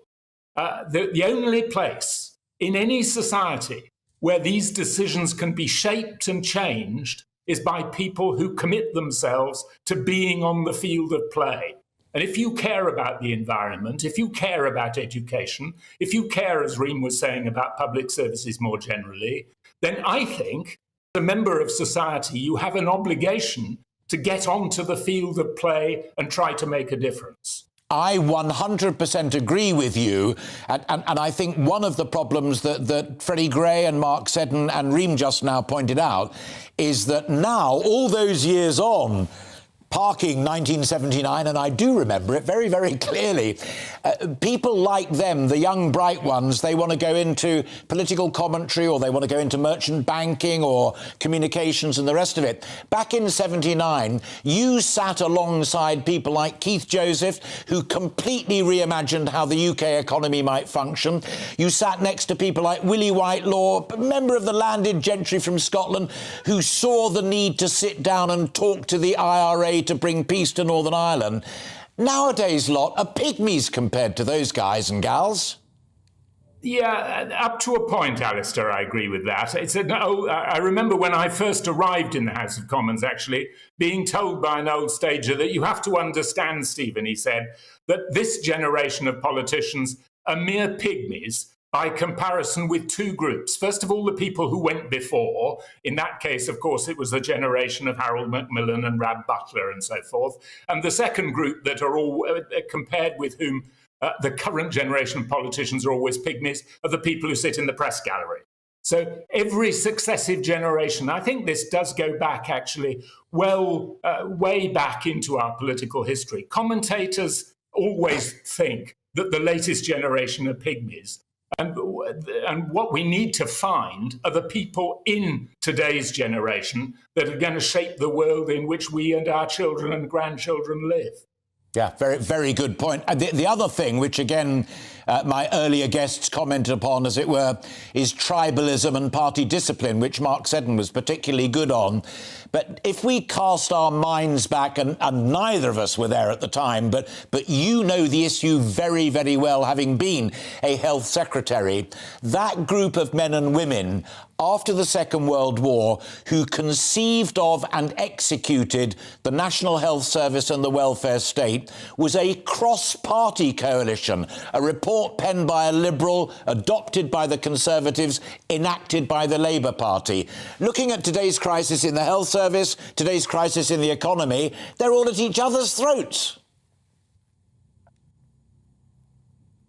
Yeah, that I do agree with. That there is there are multiple reasons for this, but I think that too often today's generation of politicians they talk to themselves rather than talking across the aisle. The only way you win a political argument is by persuading somebody who isn't your supporter to join you. The interesting arguments are actually not the ones within or shouldn't be, the ones within the parties, they're the ones between the parties. I'm often reminded that when Sir Winston Churchill won the 1951 general election after 6 years of Labour government, he is reported to have said that the task of the new Conservative government, quotes, was to let the socialist reforms have time to settle down. Now, that's the exact opposite of the kind of debate that you were having with Reem. Reem was clearly a very intelligent, articulate lady. But what we need to do in politics is to find the common ground. That doesn't mean we all have to agree, but it does mean that we all have to live in the same society. We all should debate the same issues in the same place. And winning is not just winning your faction. It's about winning an argument in the with broader public opinion. It's why broadcasters, I actually think it's hugely important. One of the things I disagreed with your contributors about, was the sense that somehow the commentariat could sit outside this process.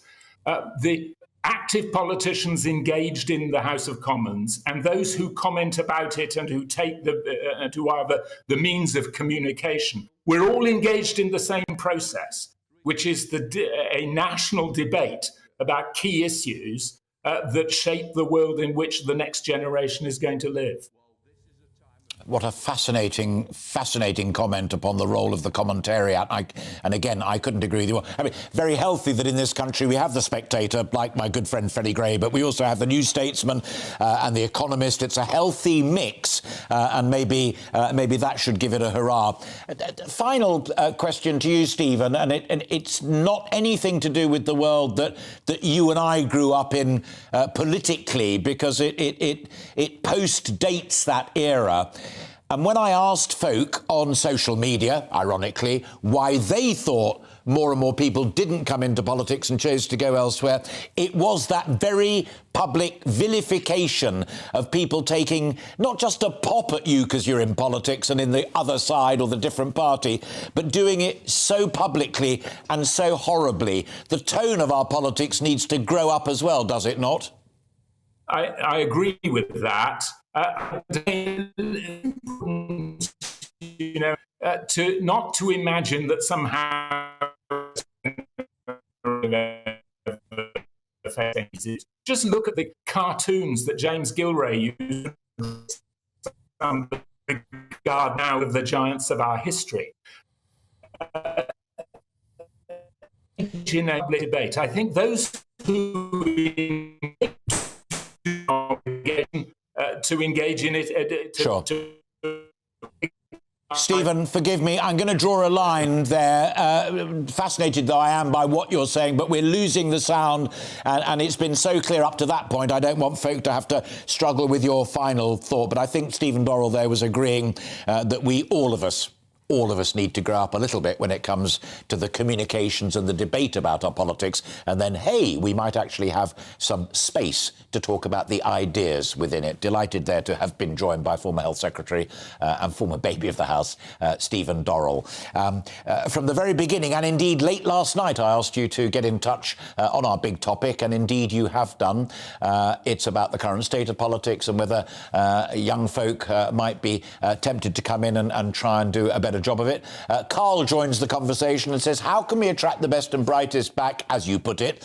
I wouldn't go anywhere near the job. The image is tarnished. I think that was the point that Stephen Dorrell and I were just finishing on there, Carl, so thank you for that. Drew says, social media and the mainstream media make people nervous about being in the public eye. No one wants to be a victim of spin. Good news is of no interest, just failure and low points. This is a concern for people, and there are no saints in politics. Well, I think that last bit's a bit harsh. I think there are one or two who are rather good people, but there we are. You make your point. It's a freedom of speech channel, we believe with it. Percy joins the argument and says the best and brightest are never going to be attracted to a job that pays middle management salaries. Funnily enough, a lot of you said that MPs should be paid more, but mainly because you didn't want them distracted by having to do other things, whether it was as a lawyer or a lobbyist or whatever it might be. Carter joins the conversation. Politics should not be a career, or at least not the first and only one. A lot of you said get experience before trying to get into the House of Commons, but do remember what Isabel Hardman said in her brilliant book. If you want to get in, I'm afraid, in a lot of cases, it means you've got to have a lot of support and a lot of money. And that, to me, seems to be something profoundly and fundamentally wrong. It's 26 minutes past 1. We're inching towards our second and final half hour. So don't forget to subscribe to our YouTube channel. We are at GB News, and you can get all of the earlier interviews and programmes, indeed, that you may have missed. And do keep those emails coming in. If we've got time, we'll get a few more in at the end of the programme. I think I've got just time now for Stephen, who says, I'd say it's because our bright young things see politics for the sham that it is. We've already done that one, so we'll move on there. But as I say, do keep the comments coming in. GBViews at GB News or at GB News on Twitter, or you can tweet me directly. 27 minutes past 1 now, with plenty more still to come this afternoon on Alastair Stewart and Friends. After the next break, the People's Assembly Party against austerity is holding a national demonstration in London today. And our reporter Paul Hawkins is braving all to be there for us and to bring you the very latest. But first, your weather. So looking ahead then to this afternoon, and the UK looking cloudy, breezy and damp in most areas, but with brighter skies coming in the northwest. Let's look at the detail. Much of Scotland turning drier with the sun breaking through this afternoon. The far north and northeast of the country a little cloudier, some rain at times. Looking at Northern Ireland, there you can expect to see the best of the dry and bright weather later on today, with a good deal of sunshine on offer. The far north of England also having quite a bit of sunshine, but elsewhere across the region, low cloud persisting with some drizzly rain. It's going to be a pretty grey and damp afternoon unfolding across Wales, including in the north, where there'll be some light cloud breaks beginning to develop towards Anglesey and other parts of the northwest. Across the Midlands, it looks set to get a little bit dreary by the end of the day. Leaden skies, drizzly rain, temperatures averaging around 12 degrees Celsius, that's 54 Fahrenheit. And a similar story across East Anglia. Generally overcast and damp weather on the cards, a southerly breeze as well. Little in the way of improvement expected for southern counties, a lot of cloud around, giving lots of rain off as well. So into the evening, the southeast and far northeast having further wet weather. Elsewhere, clearer skies developing, fog patches to look out for, and that is how the weather is shaping up today.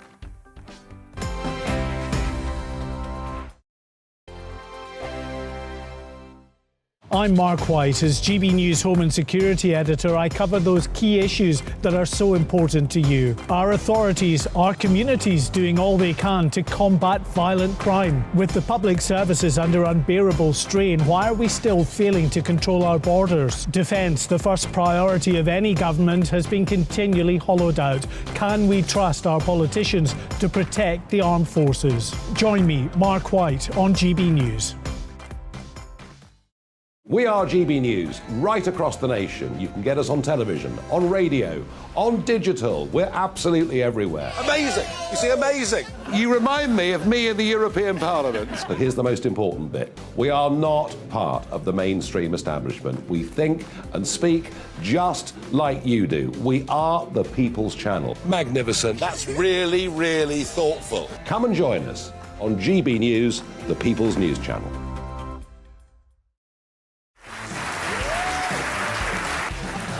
My name is Andrew Doyle. Join me every Sunday evening at 7 p.m. for Free Speech Nation. This is a show where we address current affairs and news stories of the week with the help of two wonderful comedian panellists. I brought in comics because I want to give it a lighter edge, and also they work for less. See you there.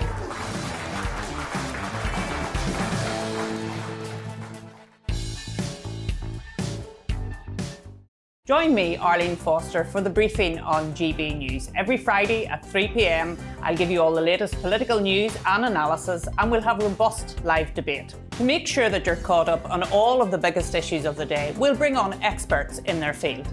I'll ask the questions that you'd like to ask. We're not afraid to tackle discussions from all perspectives, including yours. Don't forget, the briefing with me, Arlene Foster, every Friday at 3 p.m. on GB News.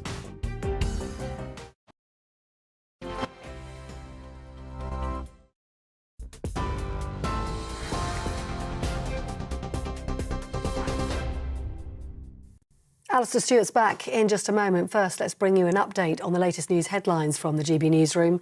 And counter-terrorism police say the firebombing of an immigration processing centre in Dover in Kent was motivated by an extreme right-wing terrorist ideology. Officers say evidence, including digital media devices, have been recovered during the investigation. Andrew Leake from High Wycombe in Buckinghamshire is believed to have thrown up to 3 incendiary devices at the Western Jet Force site in Kent last weekend. There were no major injuries, and the 66-year-old suspect was found dead by police at a nearby petrol station a while later. And today, GB News has learnt detainees armed with various weapons have caused a disturbance during a power cut at an immigration centre near Heathrow. The Home Office says the incident happened in the early hours of this morning at Harmondsworth Immigration Removal Centre. There are more than 600 migrants at Harmondsworth who are being processed for removal from the UK. And the United Nations chief, Antonio Guterres, says the world is doomed unless a historic pact is signed between rich and poor countries. This warning comes ahead of COP27 next week.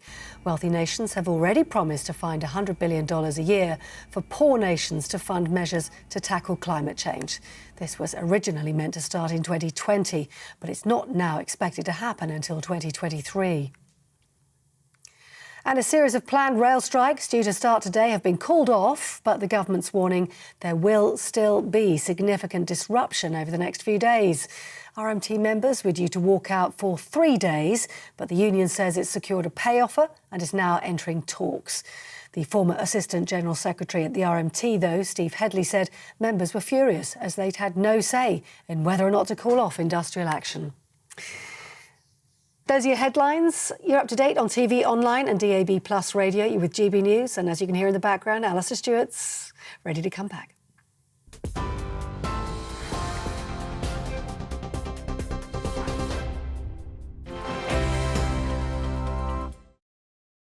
27 minutes to 2, just before we move on to the next subject. My thanks to my daughter, always actively engaged in this programme, who's sent me tracking information from GWI that shows young people between 16 and 24 still, over the last 10 years, talk most about music, secondly about gaming.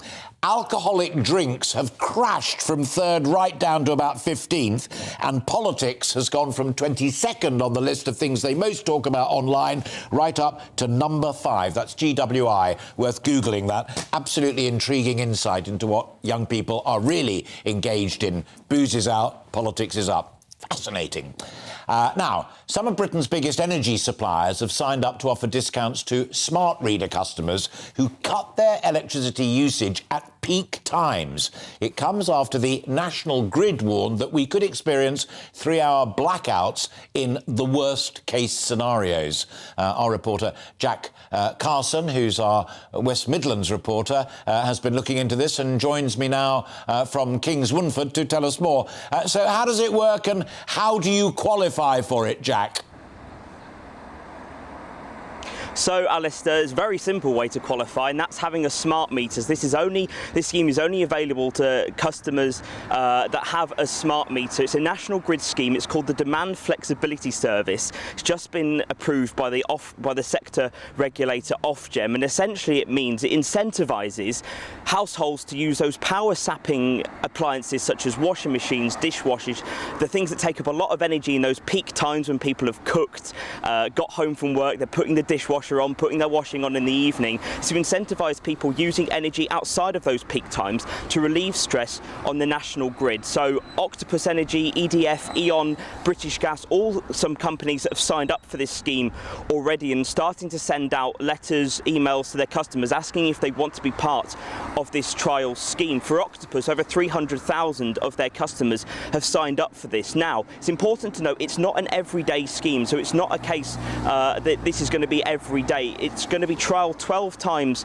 over the next few weeks and coming months. Octopus reckon throughout the winter it's going to have to be used around 13 times, and it's to essentially relieve stress on the grid. Of course, we had those warnings from the National Grid last month that we could possibly have 3-hour blackouts because of a shortage to the energy supply. Now, if people take up these incentives, households and businesses, it's thought that this could relieve around 2 gigawatts of power to the national grid. That is enough, the National Grid's electricity system suppliers say, could power 1 million homes in the UK, which of course you can understand from that, 1 million homes, that's a big stress relief on the national grid. So the incentive is £3 per kilowatt of hour will be given in credit for the times that you don't use energy between 4 and 7 p.m. And it's not just households, it's businesses as well. So factories, for example, which often run 24 hours a day producing produce, all kinds of things, they'll also be incentivised to not use energy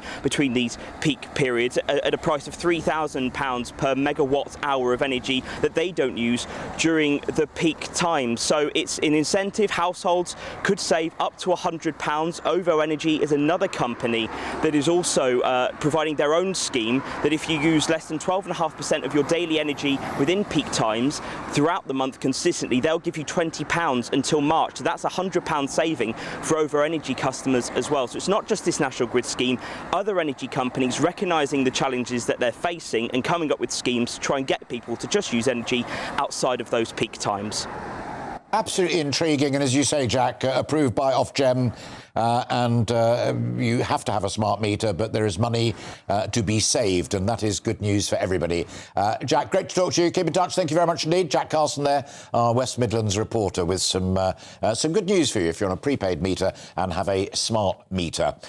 In terms of emails, less good news from Peter, who says, I am furious at how difficult it is to exchange my winter fuel voucher.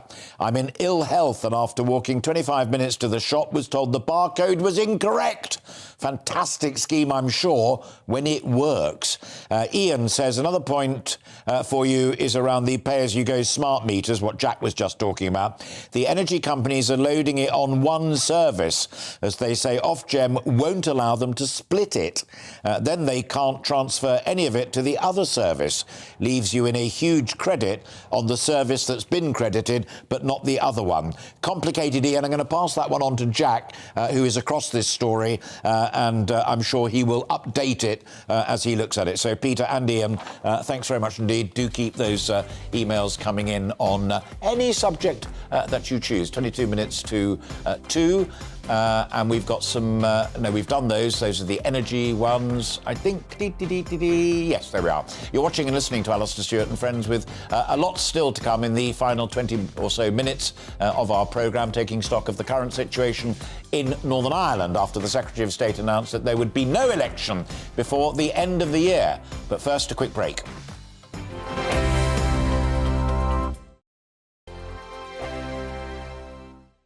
My name's Tom Harwood, and join me 9:30 a.m. every weekday for The Briefing, your one-stop shop for everything you need to know about what's going on in politics today. I wonder if this is a deal that might need to be like the biscuits in this factory, twice baked. Is there not an opportunity here to win out against the extremes? Tom Harwood, GB News. What are you going to do about it? Things should have been done differently, and they certainly are being done differently. Don't miss it. The Briefing with me, Tom Harwood, 9:30 Monday to Friday on GB News. Hello, I'm Alastair Stewart, and I'd invite you to join me at noon on Saturdays and Sundays for Alastair Stewart and Friends. I've been in this business for over 40 years. Now, here at GB News, I've never been happier. I get to choose the big stories that really interest me. We hear what you have to say, and you hear what I have to say. I really hope you can join me. Noon on Saturdays and Sundays. I'm Mark Dolan. Join me at 11 on GB News for Headliners, in which I'll be joined by two of the UK's top comedians discussing tomorrow's papers. If it's an important story, we'll cover it, but we'll have some fun along the way. Headliners, the late-night paper review that won't send you to sleep like the others will. 7 nights a week at 11 p.m. on GB News.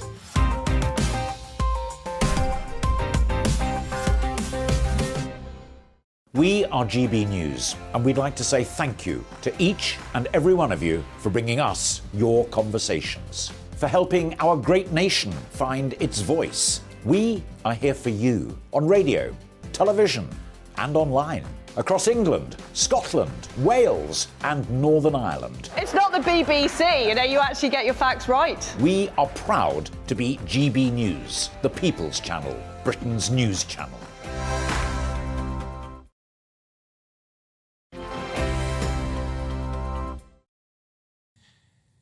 Welcome back. It's just past 20 to 2. You're watching and listening to Alastair Stewart and Friends here on GB News TV and radio. Northern Ireland Secretary Chris Heaton-Harris has finally announced that there will be no elections in Northern Ireland before the end of the year. The Cabinet Minister said that he'd listened to sincere concerns across the region about the impact and the costs of a fresh poll at this time, and that he will outline his next steps in the Westminster Parliament next week. Now, all of that comes after Sinn Féin's Michelle O'Neill accused the Democratic Unionist Party of refusing to return to power sharing at Stormont because an Irish nationalist would be the First Minister. She made her comments at her party's annual conference in Dublin a little earlier. Have we got a clip of that? Oh, I'm sorry, I thought we had, but there we are. It is online, and that just to underline the fact that assertion was made by Michel, who's the leader of the Sinn Féin. Now joining me, I am persuaded he is there, is Matthew Robinson, good friend of this programme, good friend of mine. There he is. Excellent. Thank you for that. Chairman of Northern Ireland Conservatives. So that's a punch-up going on between the Democratic Unionist Party and Sinn Féin. Plus ça change there. But Sinn Féin also, that's why I thought we were going to run the clip, Michel also says it's actually a Tory shambles, that Heaton Harris could have said this days ago, moved on, or had the election. He just doesn't know what to do because he doesn't know what the answer is. Well, hi, Alastair. Great to be back with you. I mean, it's not unusual that Sinn Féin will take an opportunity to take shots at the UK government and the Conservative Party. They regularly criticise the Conservative Party.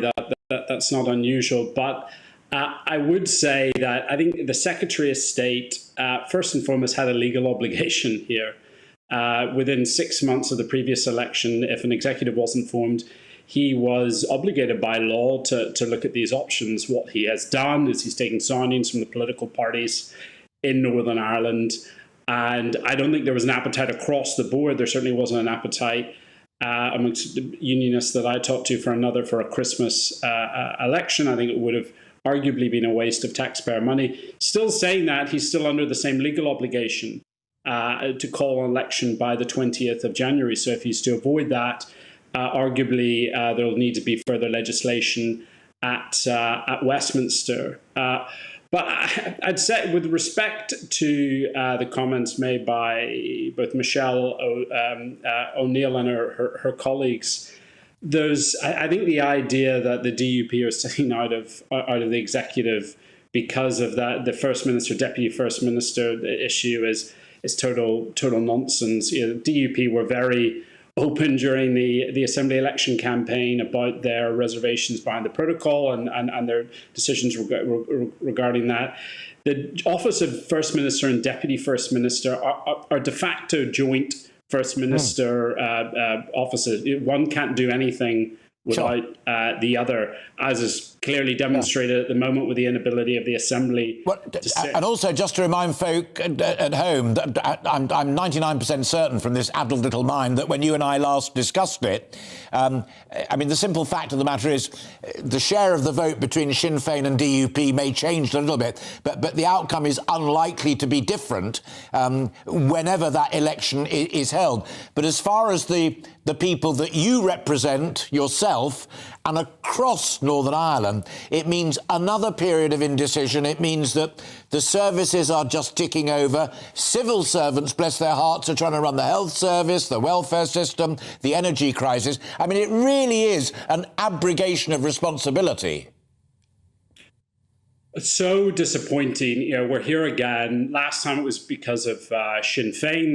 They collapsed the Assembly. This time it's because of the DUP. Northern Irish people deserve proper governance. And what I don't think we should tolerate again in Northern Ireland is what we had last time, where we had this limbo whereby civil servants were taking legally questionable decisions. I think we either need a restoration of the devolved government, or we need some form of direct rule from Westminster. We deserve proper governance in Northern Ireland. We have a collapsing healthcare system here. I mean, we are in dire straits in terms of waiting times, and we're about to head back into winter with the extra pressures of that.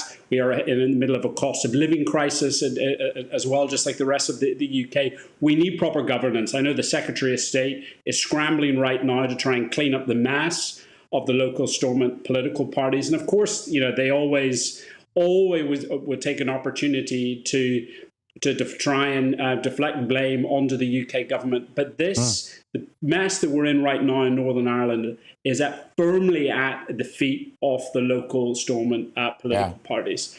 We need a resolution to the protocol issue. I think the only way I think we're going to see a meaningful long-term solution to that is negotiation and a solution on both the European Commission and the UK government side.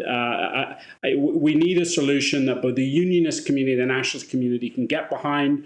I think, as has been said time and time again, goods coming from GB into Northern Ireland that are clearly for domestic consumption in Northern Ireland and pose no threat to the European single market should not be subject to checks. And I think you're even starting to see an openness to this on the EU side as well. And everybody with any sense of history knows that if you screw this up, and you're talking about Northern Ireland, the potential downsides are catastrophic. In the first part of the programme, we were talking about trying to attract more young people, thinking people like your good self, into politics. So I'm going to have a cheeky final question of you. I'm going to wave my magic wand, because you are, relatively speaking, a young person, actively and intelligently engaged in politics. I'm going to appoint you Secretary of State for Northern Ireland. What do you do on Monday morning when you get into the office, or tomorrow when you get into the office? What's the first thing you do, Matthew?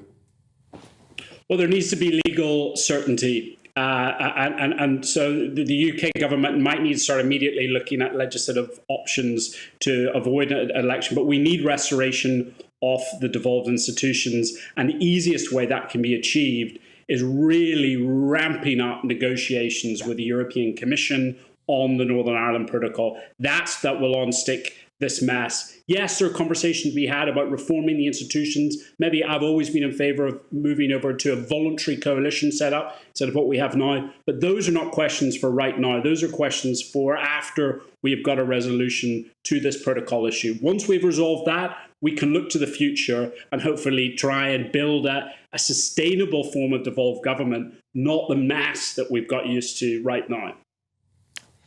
It's always a pleasure talking to you, Matthew. Thank you very much indeed. Thanks for breaking into your weekend to talk to us, and you keep in touch.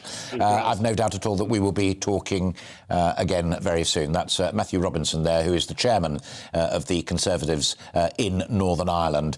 And if you've ever seen that brilliant biopic about Mo Mowlam, that point that Matthew just made about let's take everything off the table apart from what really matters and get talking and bang a few heads together.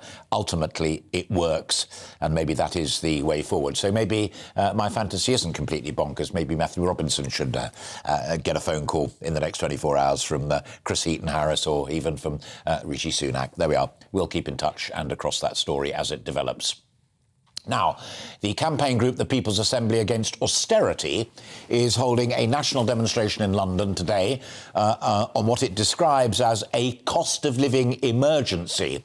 The organisers of the march and the rally say that the government is in deep crisis and they are demanding a general election to hold it to account. They're also demanding action on low pay and the repeal of anti-union employment laws. GB News national reporter Paul Hawkins is at the scene of that protest and joins us now. Paul.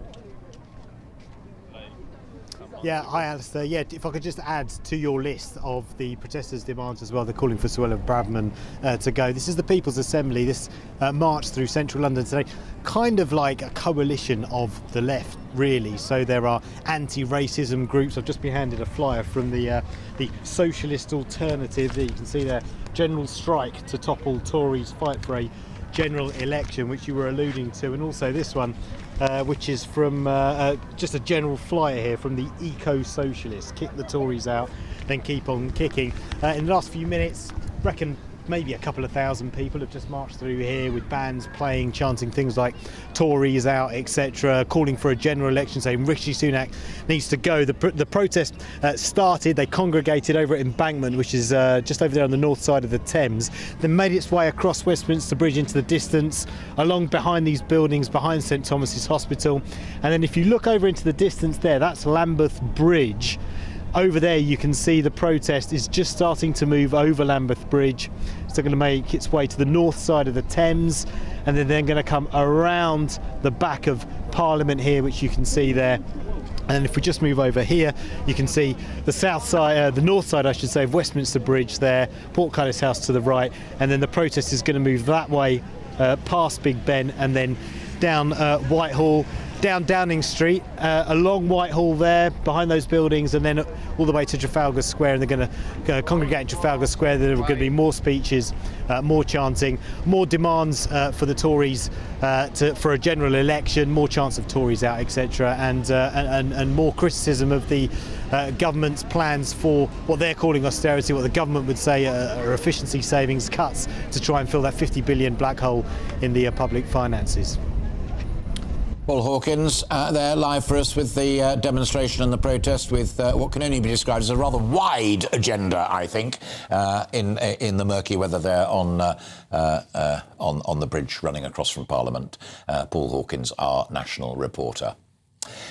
It's 8 minutes to 2, so finally in our rural spotlight, remember, the 5th of November. Please also remember that not everyone likes fireworks. Bangs and flashes can frighten the elderly, service veterans, all sorts of people. They can also terrify domestic pets, dogs, cats and so on, and bigger animals too, like horses and agricultural livestock. Now, I'm not a killjoy, but this genuinely is a plea to be considerate. I asked for your comments upon it, and I'm delighted to gauge that I am not alone in this matter. You've already been in touch. Start with Morag, who says, organised displays are always better. I believe if they were organised, my mum's dog used to be terrified of them and actually needed sedatives from the vet to calm him. Naomi says a friend is staying in the stable with her horse tonight until after midnight because of people with fireworks. Naomi says my daughter with her horse. And Alastair, not me, but I don't disagree with what this Alastair has to say, don't forget about veterans nearby who may also be suffering the shocks alongside pets as well. Keep your views coming in. We always like to share, but I'm delighted to be joined by my final guest, who's fellow horse owner, animal lover, but more importantly, a farmer and a writer, Jamie Blackett. Jamie, great to see you again. Explain why it matters from the point of view of being a farmer. Well, I can only speak for myself here, but I think it really matters from my point of view for 3 reasons. First of all, you've mentioned dogs, and actually we, as like a lot of farmers, we have holiday cottages, and many people at this time of year see rural holiday cottages as a place to take their pets to get away from firework displays. So we've got various people staying in cottages around the farm with their dogs, and they will be very upset if somebody comes along and starts letting fireworks off outside their cottage, because their pets will be terrified and they've come all this way to get away from the noise. But most importantly, my business is as a dairy farmer. We've got nearly 1,000 cattle here. We're regenerative farmers, which means we believe in free-range cattle. We've got them outside. Most of them are still outside, grazing in great big mobs of up to 300. Kept in by one strand of electric fencing. And if they get spooked and stampede and get on the road, then that's a potential for carnage. And we, sadly, this week, we know how dangerous cattle can be. Absolutely. Because I believe there was a walker killed. I hope people take both of those points, Jamie, one about your people staying in cottages and what have you, but also the livestock. Final minute we've got, and because the clock is against us, I'm afraid, we'll have another conversation on another occasion. But you and I are both horse lovers, and in fact, we met at the Mounted Infantry Club dinner. And one thing that didn't strike me until folk got in touch is, please remember veterans as well, those who served in our armed services. Boom, bang and flash for them can also be terrifying. Well, I am a veteran. Very fortunately, I don't suffer from PTSD or anything else. But yes, sadly, there are a number of people who do. And, this is very unhelpful. We'll remember period piece films about people with shell shock from the trenches getting terrified by bangs. That happened a lot in the 20s and 30s, and I'm afraid it's still happening.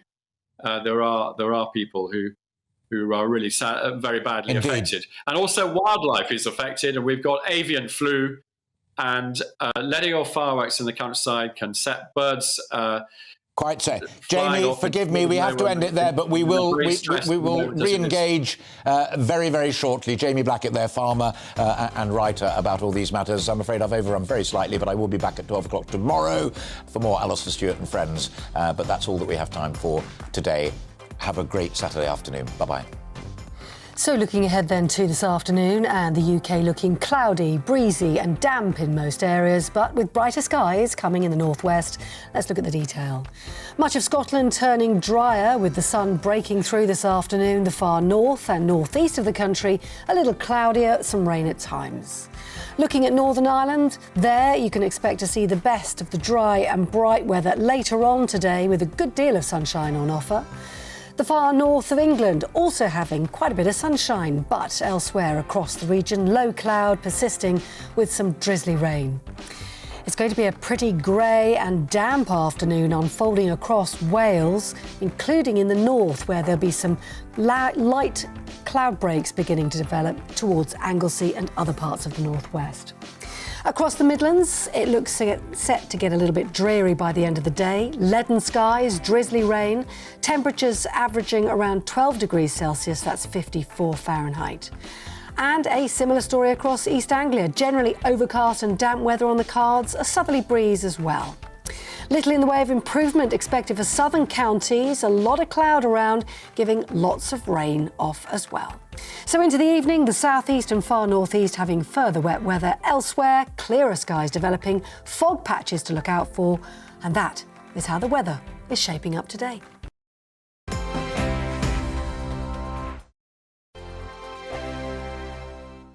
I'm Dan Wootton. Join me Monday to Thursday from 9 to 11 for the feistiest and most fun news debate on TV, where free speech reigns. I'll bring you a sharp take on the day's biggest stories, bombshell newsmaker interviews, and A-list guests. And I guarantee you, no spin, no bias, no censorship, and no reason to go to bed. That's Dan Wootton Tonight, Monday to Thursdays from 9 on GB News. Hello, I'm Esther McVeigh. And I'm Philip Davis. Whether you're watching or listening on TV, online or on radio, we handpick the latest stories, debates and expert opinions for your weekend. So whether that's politics, news or showbiz, we've got it covered. Join us every Saturday morning at 10 o'clock on GB News. We are GB News. And we'd like to say thank you to each and every one of you for helping our great nation find its voice. We're absolutely everywhere. Across England, Scotland, Wales and Northern Ireland. On